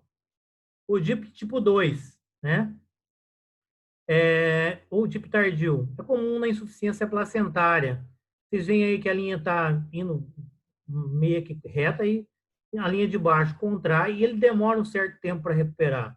Comum na insuficiência placentária, paciente que tem oligodramia, então ela tem o DIP tardio, sinal de sofrimento fetal. E o DIP variável, DIP3, ocorre quando se tem pouco líquido, ocorre quando se tem oligodramia, o chamado DIP umbilical. É o DIP que ocorre por contração, compressão de cordão. Se eu tenho compressão de cordão por pouco líquido, eu vou ter esse tipo de DIP. E se eu não intervir, eu vou perder o feto. Não sei que seja em período expulsivo, tudo bem, parto normal. Mas se tiver início de trabalho de parto, ou não estiver em trabalho de parto e a termo, é igual cesariana. Tem pouco líquido, está passando pouco líquido, está comprimindo o cordão umbilical, está passando pouco nutriente. Se passa pouco nutriente, passa pouco oxigênio, esse feto pode entrar em asfixia, hipoxia e a óbito. Então, é igual resolução. Tá? A gente tem um índice de líquido amniótico, mede em 4 A, B, C, D. Geralmente coloca o transdutor perpendicular ao abdômen do paciente e mede, né, próximo ao umbigo ali, A, B, C e D, nesse sentido, e vai medir quanto de líquido tem, e faz uma soma. E o normal é entre 8 e 18. Maior que 18 é polidramia, comum em paciente que tem diabetes ou alguma outra patologia associada, né, o principal é diabetes. Se ela estiver perdendo líquido, fizer um ultrassom, está com bolsa rota, mas eu fiz meus exames, não consegui fazer o diagnóstico, de certeza, está com oligodramia, a placenta está muito envelhecida, está com 41 semanas, por exemplo, ela pode ter um óligo moderado, está entre menor que 8, entre 5,1 e 8, e é acentuada, menor que 5, né? Então, a gente mede em 4 quadrantes, soma e vai achar o valor. Vocês têm que saber que o normodramina é entre 8,1 e 18, esse é o normal. E, às vezes, o cara coloca no ultrassom para vocês, ILA 3, o que é isso? Não sei, não aprendi. É índice de líquido amniótico, é oligodramina, tem que encaminhar para o hospital, tá? Se tiver um ILA de 3, por exemplo. Ah, o ILA está 9, mas o que é ILA 9? É normal, então tá tranquilo. Ah, é 18, tem alguma coisa de errado, aí tem polidramina, tem que descobrir o que está acontecendo, tá bom? Vocês têm que saber o que é normal para não saber, e saber também o que não é normal. Se você souber o que é normal, não está normal, não está entre o 18, está menos ou está mais, tem alguma coisa de errado, tá? Aqui é deformidade cervical, isso ocorre em paciente que tem incompetência estímulo cervical, vocês vão aprender isso na aula de abortamento, né? O procedimento é circulagem uterino, a gente mede o canal cervical, pede para medir. Eu não vou falar isso porque eu não dei na aula de pré-natal para vocês e não deve cair nessa prova, tá? Vou até pular esse slide aí. A referência bibliográfica é a mesma, né? É o Rezende, o Zugaib, e também tem o Freitas que eu não coloquei aí. A gente falou sobre síndrome Torches, a gente vai falar sobre todas novamente. Então, a gente fala inicialmente sobre a toxoplasmose. O agente etiológico é o Toxoplasma gondii. É um protozoário, né, que tem como hospedeiro definitivo o gato e outros animais. O homem é o hospedeiro intermediário. Gestante não apresenta quadro clínico, ou se apresentam, é muito sutil e às vezes não é percebido. Na ausência de anticorpos IgM e IgG, quando a gente pede sorologia para toxoplasmose, vem IgM negativo e IgG negativo, a gestante está suscetível a ter uma infecção, né? Tem que avisar ela para tomar cuidado ao mexer com gato, jardinagem, enfim, evitar contato com esse tipo de animal. A melhor época para transmissão, que mais transmite, porque eu tenho um fluxo placentário, tem um espaço interviloso embaixo aí, ó. O fluxo placentário, a placenta está grande, está desenvolvida, então eu tenho um maior fluxo placentário. São nos últimos meses de gestação. Mas, entretanto, no final da gestação, ele não é tão grave. O quadro, às vezes, ela contrai a doença e a criança, às vezes, não tem nenhum problema. O feto não tem nenhum problema no final da gestação. Então, é um quadro mais brando. Então, no final da gestação, não tem muito risco. Pode acontecer complicação? Pode, mas a probabilidade é menor. Mas é a maior fase, né? Maior chance de transmissão transplacentária da toxoplasmose são nos últimos meses de gestação. E a infecção primária está relacionada com a idade gestacional. Quando a infecção no primeiro trimestre ocorre no primeiro trimestre, geralmente evolui com aborto espontâneo, em torno de 15% a 20% dos casos. No segundo trimestre, aborto espontâneo ou uma malformação congênita, uma doença grave. No terceiro trimestre, a doença é subclínica, aquilo que eu falei para vocês. O que é subclínica? Eu tenho um fluxo sanguíneo maior, né, nessa fase e o feto já está formado. Então, a infecção pode ser, sim, subclínica. Os efeitos são a menos nessa fase aí. Agora, no primeiro e segundo trimestre, os efeitos são deletéricos e graves, pode evoluir, sim, com abortamento. A tríade de toxoplasmose congênita. 10% dos fetos infectados intraútero apresentarão coriretinite, calcificações cerebrais intracranianas e hidrocefalia. O diagnóstico é feito pela sorologia, né, IgM e IgG. Se por acaso tiver um IgM e um IgG positivo, eu tenho que fazer o teste de avidez para toxoplasmose. Posso, sim, pesquisar PCR no líquido amniótico, ultrassonografia para ver se há alguma malformação e fazer punção dos vasos do cordão, que é a cordocendência, a partir da 20ª semana de gestação. Para pesquisa de torche, né, de maneira geral, e além de doença hemolítica perinatal, que a gente pode fazer em 20 semanas. Então, se eu tiver um IgG, um IgM positivo, um IgG positivo, eu vou fazer um teste de avidez. E se a avidez for baixa, significa infecção recente. Se a avidez for intermediária, o teste é inconclusivo, a conduta é obstétrica. Se a avidez for baixa, eu tenho que tratar. Lembrar que o IgM ele pode dar positivo até 6 meses após a infecção e, em alguns casos, pode ficar positivo até 2 anos. Eu posso ter IgM positivo na corrente sanguínea. Então, posso ter IgM positivo até 2 anos e o IgG positivo também. Por isso que a gente pede avidez, para saber se ela é alta. Se ela for alta, significa infecção antiga, infecção crônica. Então, não preciso tratar. Avidez indeterminada é inconclusiva, a conduta é obstétrica. Avidez baixa, menor que 30, eu tenho que tratar essa paciente. Tá? Então, se vem lá 1/30, às vezes vem 1/30, 1/45, é indeterminado, né? 1/45. 1/16, é avidez baixa, né? Ou menor que 30, é avidez baixa, eu tenho que tratar. Maior que 60, infecção crônica ou antiga, não tem nem nada. Por exemplo, 80, 90, eu não vou tratar. É avidez alta, não precisa, tá? Não requer tratamento. E como é que é o tratamento? Lembrar que eu posso usar a espironolactona, 500 mg, 4 a 6 comprimidos, ela pode ser usada no primeiro trimestre até o final da gestação. Lembrar que a pirimetamina, ela é teratogênica no primeiro trimestre, pirimetamina é teratogênica no primeiro trimestre, e a sulfadiazina no final da gestação, ela causa kernícteros, né? Então, como é que a gente faz? A gente vai usar no segundo trimestre até 34 semanas, pirimetamina, mais sulfadiazina e ácido folínico, né? Diário por 3 semanas, intercalando ou alternando com espiromicina. E após 34 semanas, somente espiromicina. Pelo motivo que eu falei, a espiromicina pode ser usada toda a gestação. A pirimetamina no primeiro trimestre é contraindicado por ser teratogênica, causa anomalia, pode causar morte fetal. E a sulfadiazina causa kernícteros, que é a impregnação de bilirrubina no cérebro desse feto. Então, a gente não usa no terceiro trimestre, tá? Vocês querem intervalo, gente?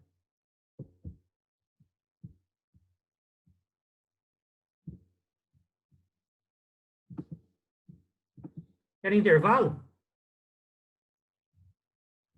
Alguém quer intervalo aí?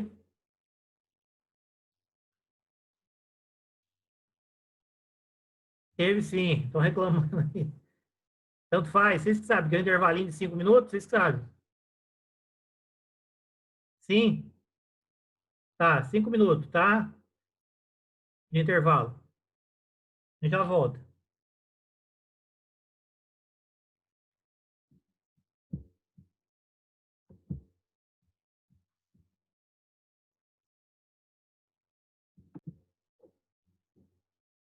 Vamos retornar a gravação aí, gente? Continuar a aula?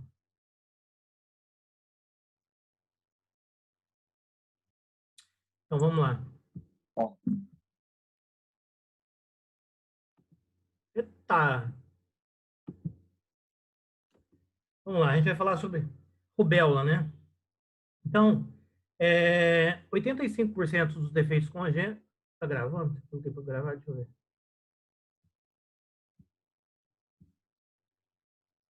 Tá. 85% dos defeitos congênitos ocorrem nas 12 primeiras semanas. Então, se a paciente tiver rubéola no início da gestação, vai ter maior probabilidade de anomalia congênita. O período de incubação da rubéola varia de 14 a 21 dias. Caracteriza-se por linfadenopatia pós-auricular ou retroauricular, um exantema maculopapular na parte superior do tórax, estendendo-se por todo o corpo. Pode apresentar febrículas, atralgia, artrite, encefalite, neurite e púrpura trombocitopênica. A excreção do vírus pela faringe pode ser detectada 7 dias antes dos primeiros sintomas, indo de 7 a 12 dias após seu início. Assim, o paciente é considerado potencialmente infectante, além desse período aí, por mais 2 semanas. Então, ela pode transmitir, né, passar para outras pessoas, caso ela tenha.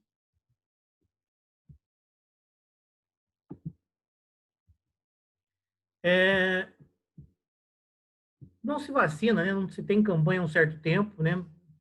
Para rubéola, não tem visto. Mas antigamente existia, uns anos atrás, aí, todo ano tinha campanha e vacina contra a rubéola, mas a gravidez ela é de contraindicação absoluta. Deve ser evitado um mês antes, né, mesmo. Por exemplo, tá grávida, não, mas pretende ficar assim. Então, se você fez vacina de rubéola, ou se por acaso vir a fazer um disso e voltar à campanha, tem que lembrar que tem que passar 30 dias para poder ficar grávida, ou esperar 30 dias para ocorrer a gravidez. Então, é contraindicada no caso de gravidez. E se fizer, esperar 30 dias para que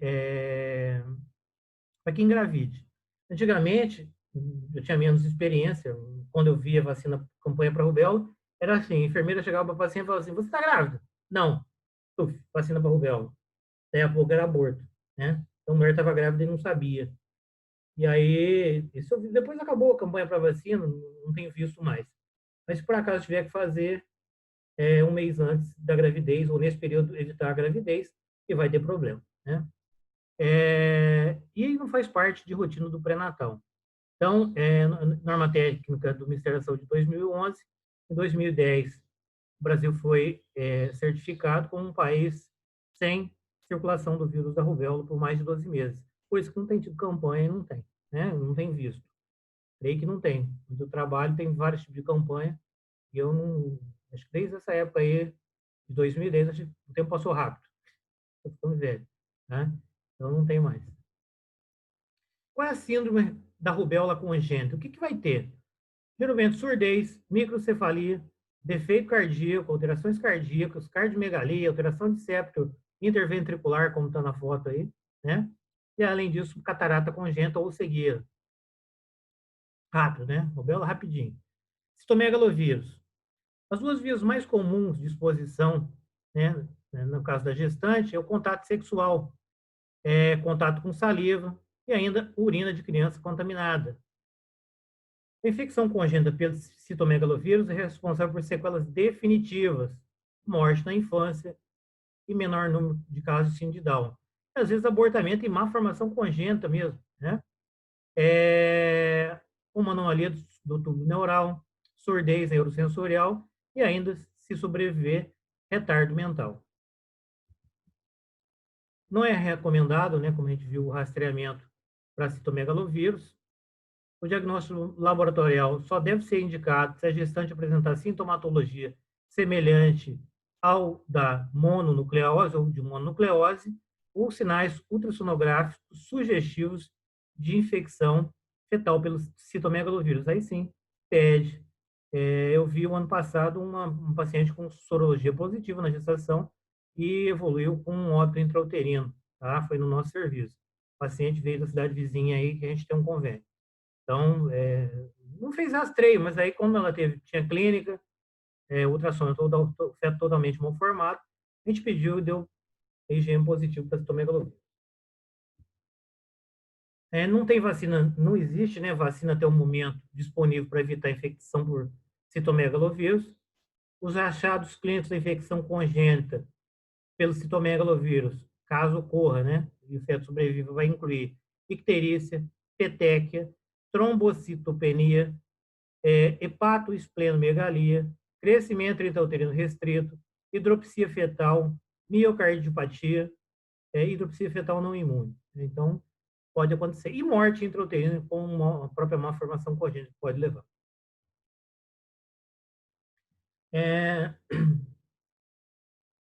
O herpes é predominantemente contato sexual ou contato orogenital. Teve alguém que me perguntou se transmite orogenital. Ah, orogenital não transmite. Eu perguntei para o professor de dermato, falou que transmite sim. Teve um aluno que eu dei essa aula, não sei se foi para vocês no período passado, um pouco parecida com essa aula aqui, eu falei, e alguém questionou. Eu falei, eu vou perguntar. Depois ninguém perguntou mais. Então, a transmissão é predominante contato sexual ou orogenital. Então, a DST ulcerativa mais frequente, né? A grande maioria dos casos é causado pelo vírus herpes 2. A característica, como vocês estão vendo, acho que quase todo mundo já deve ter visto alguém com herpes, são essas bolhas que aparecem aí, depois rompe, fica saindo uma aguinha, né? Um negócio meio amarelinho assim. Úlcera com ardência, prurido e dor. Tem adenopatia inguinal dolorosa. Pode estar presente em 50% dos casos, quando isso acontece. Pode ocorrer, sim, recorrência, por alteração na queda de imunidade dos pacientes. Tem aumento da sensibilidade, queimação, mialgia, fisgada, dor na perna, dor no quadril, dor e radiação para a região anogenital. Os fatores desencadeantes são trauma mecânico, tensão emocional, ou alguma doença sistêmica que venha levar à diminuição da imunidade, um quadro febril, exposição extensa ao sol ou frio. Eu não tinha nada, fui para a praia, tomei muito sol, agora apareceu isso aqui, eu peguei lá na praia? Não. Exposição ao sol, estresse, fadiga, tudo que diminui a imunidade pode aparecer. E, além disso, as principais complicações são meningite asséptica, retenção urinária, disseminação cutânea e visceral. O diagnóstico, da maioria das vezes, é clínico, dispensa o exame, a gente consegue fazer pela clínica da paciente, pela visualização das lesões, mas o citológico é o teste de Dzank, né? E o PCR, a gente vai se ver multinucleação e balonização celular.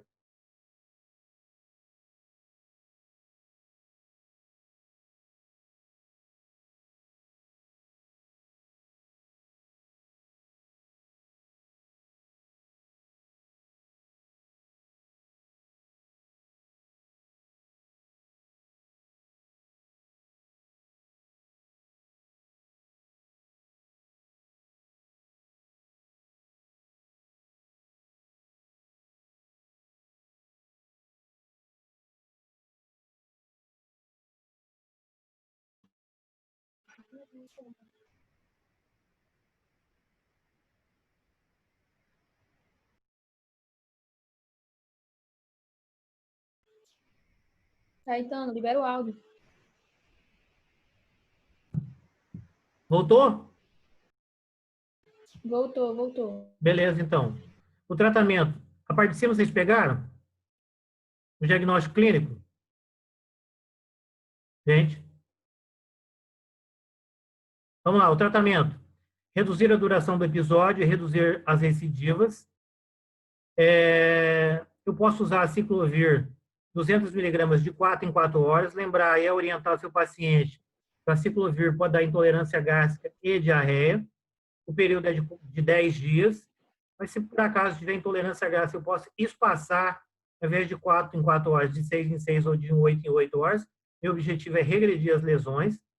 Eu posso usar fanciclovir de 500 miligramas de 8 em 8 horas até 10 dias. Ou valaciclovir de 500 miligramas a 1 grama via oral, 2 vezes ao dia, 7 ou 10 dias. Tá?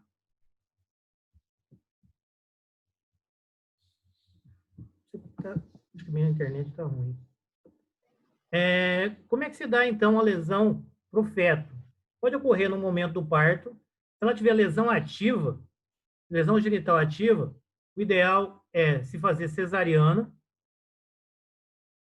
Se ela tiver lesão ativa menor que 34 semanas e não tiver em trabalho de parto, eu vou usar aciclovir a partir da 36ª semana até o parto. Pode sim ter parto vaginal se ela não tiver lesão ativa. Se a lesão for ativa, é cesariana.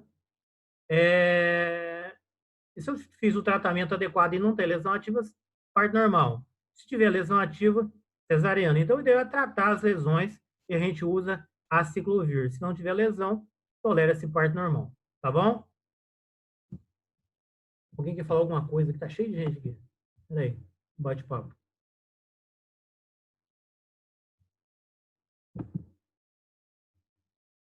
Deu para entender nada. O que você quer aí?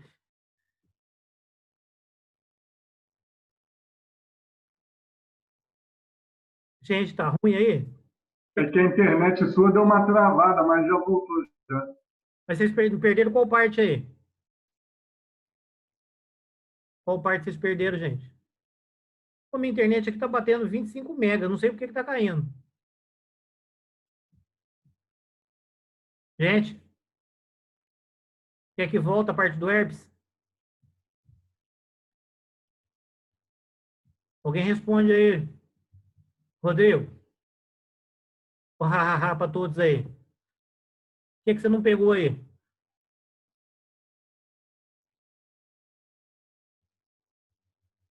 Pode continuar, gente?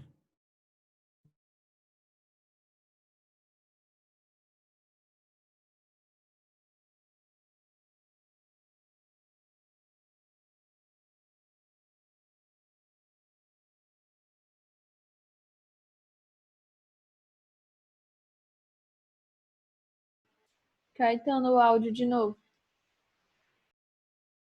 Estou mexendo nele.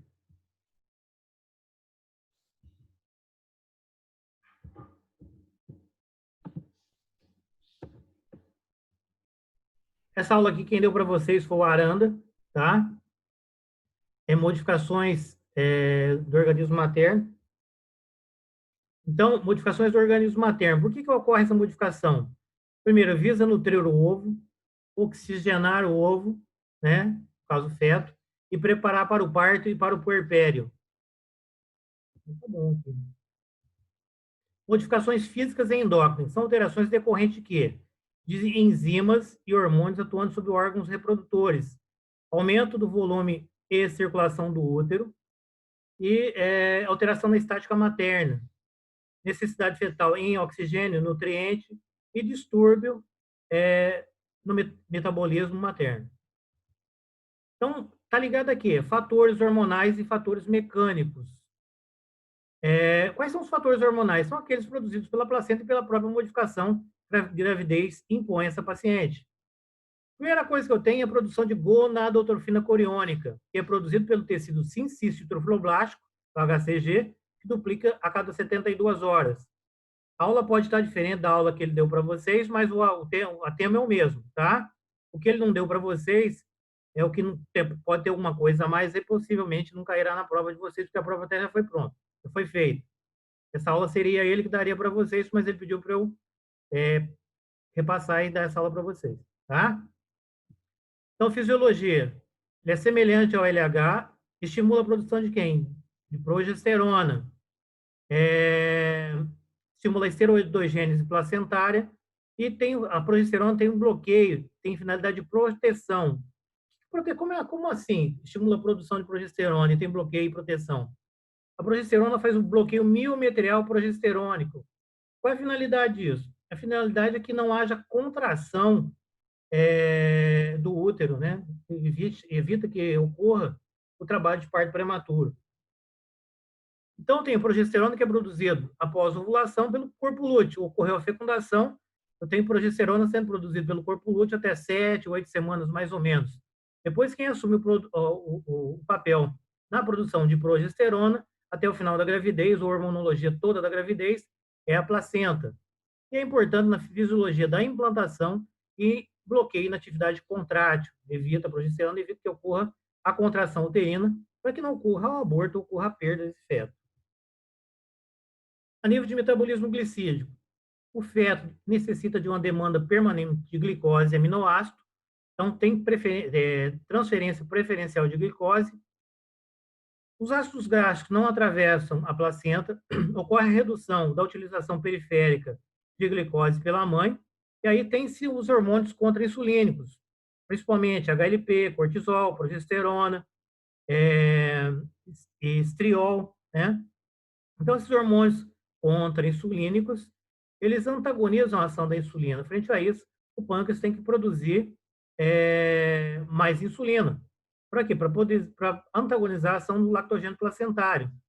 Então, Se eu tenho um nível de glicemia reduzido, a gente vai ver quem vai atuar. Vai atuar um hormônio chamado glucagon, tem mais para frente aí.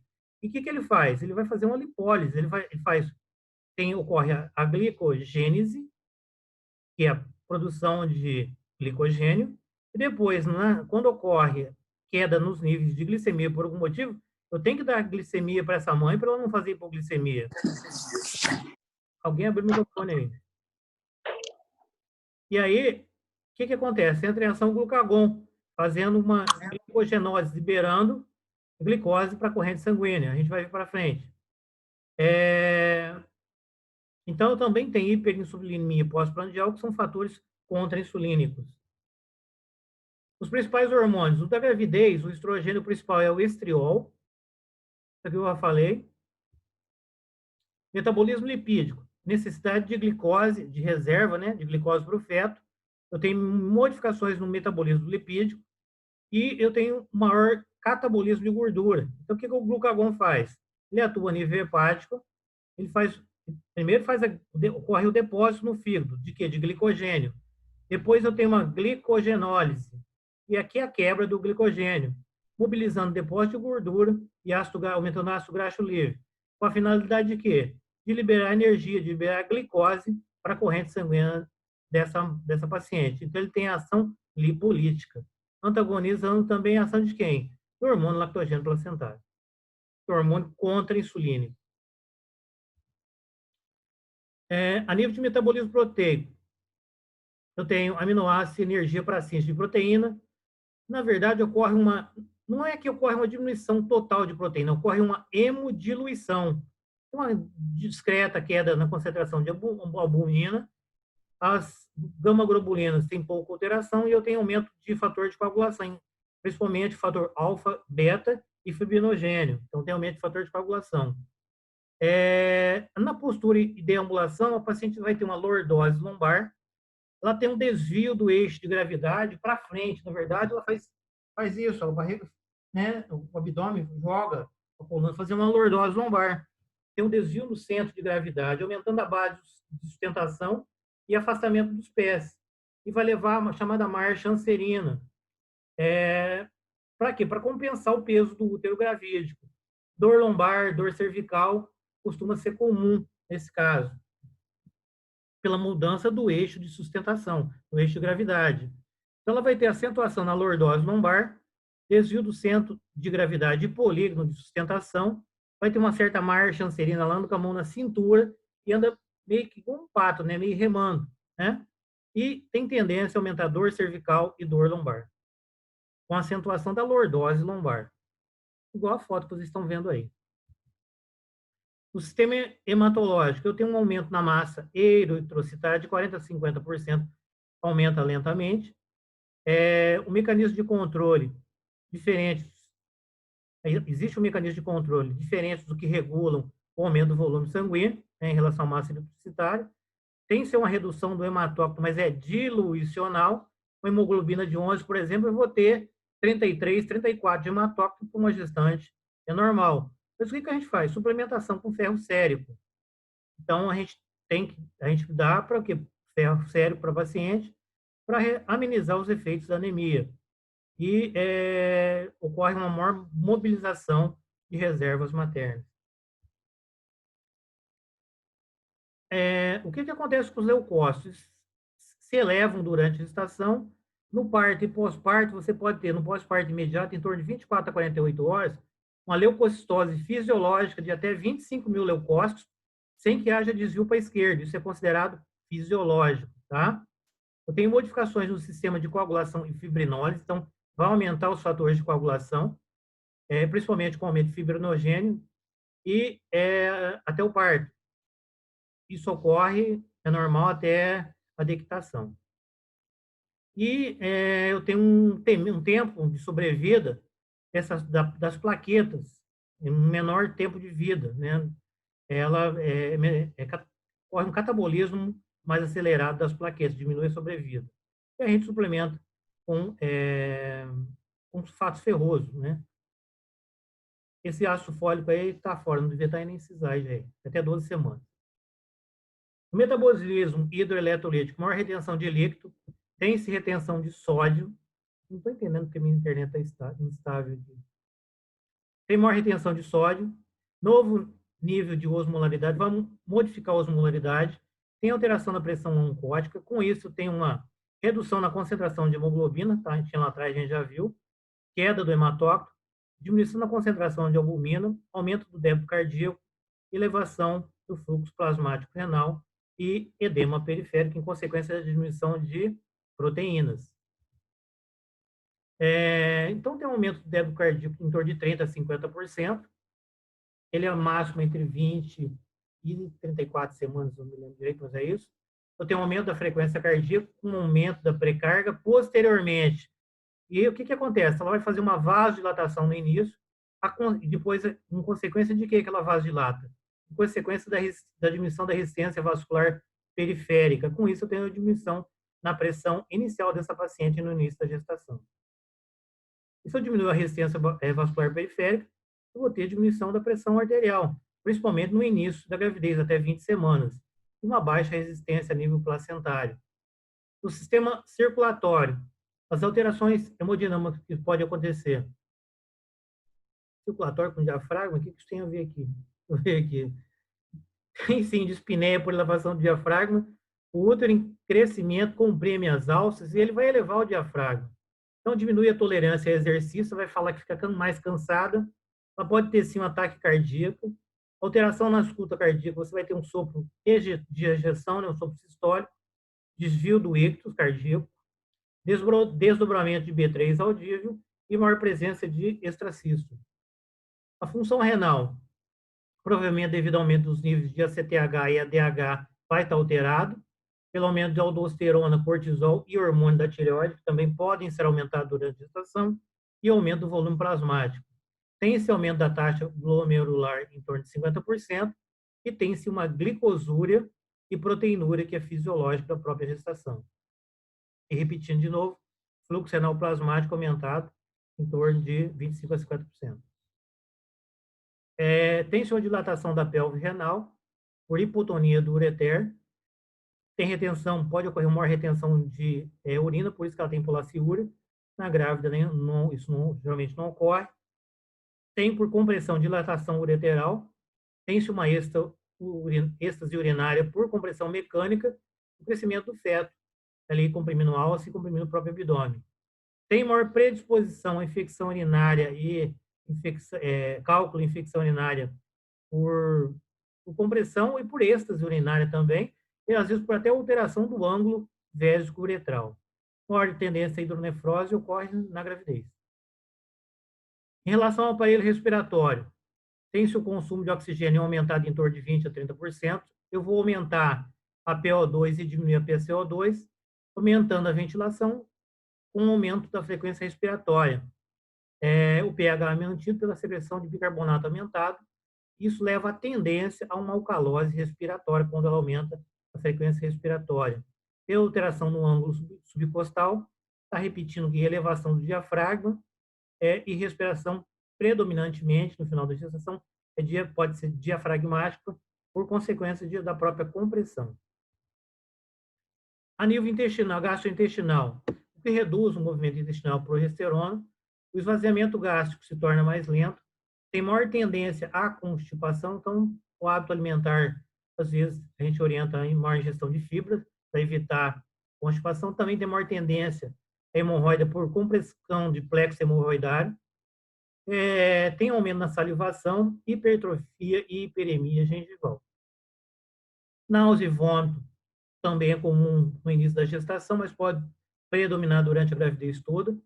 O esvaziamento gástrico por compressão das alças é alterado, tem um esvaziamento mais lento, pode levar à constipação, à pirose, à litíase biliar ou represamento biliar, né? Vai sobrar mais bile, e essa êxtase biliar pode levar à litíase ou cálculo biliar. O pâncreas, hiperplasia de células beta, ele tem que hiperplasiar. Então, ele vai aumentar a produção de insulina em torno de 2,5 vezes mais para antagonizar a ação dos hormônios produzidos pela placenta, principalmente o hormônio lactogênio placentário, que é contra a insulina. Então, ele vai antagonizar a ação da insulina, então as células beta têm que hiperplasiar. Caso isso não aconteça, ela vai ter diabetes gestacional. Tem uma maior utilização periférica da insulina, tem tendência à hipoglicemia e cetonúria na gravidez inicial. Por que tem hipoglicemia? Porque a paciente, no início da gravidez, ela vomita, às vezes ela perde peso, ela não se alimenta direito, então tem tendência maior à hipoglicemia. Na segunda metade, o hormônio lactogênio placentário, cortisol e progesterona, eles vão alterar, né, compensando os níveis de insulina, eles vão antagonizar a ação da insulina. Mas para que isso ocorra, para que não haja um desequilíbrio nem um diabetes gestacional, eu tenho que ter uma maior produção de quê? De insulina. Caso esse pâncreas, célula beta-pancreática, tenha alguma deficiência, ocorrerá, sim, um diabetes gestacional. E em relação ao suprarrenal, o aumento progressivo de cortisol total e cortisol livre. Creio que acabou e vocês podem perguntar, tá? Eu vou abrir o chat aqui para a gravação.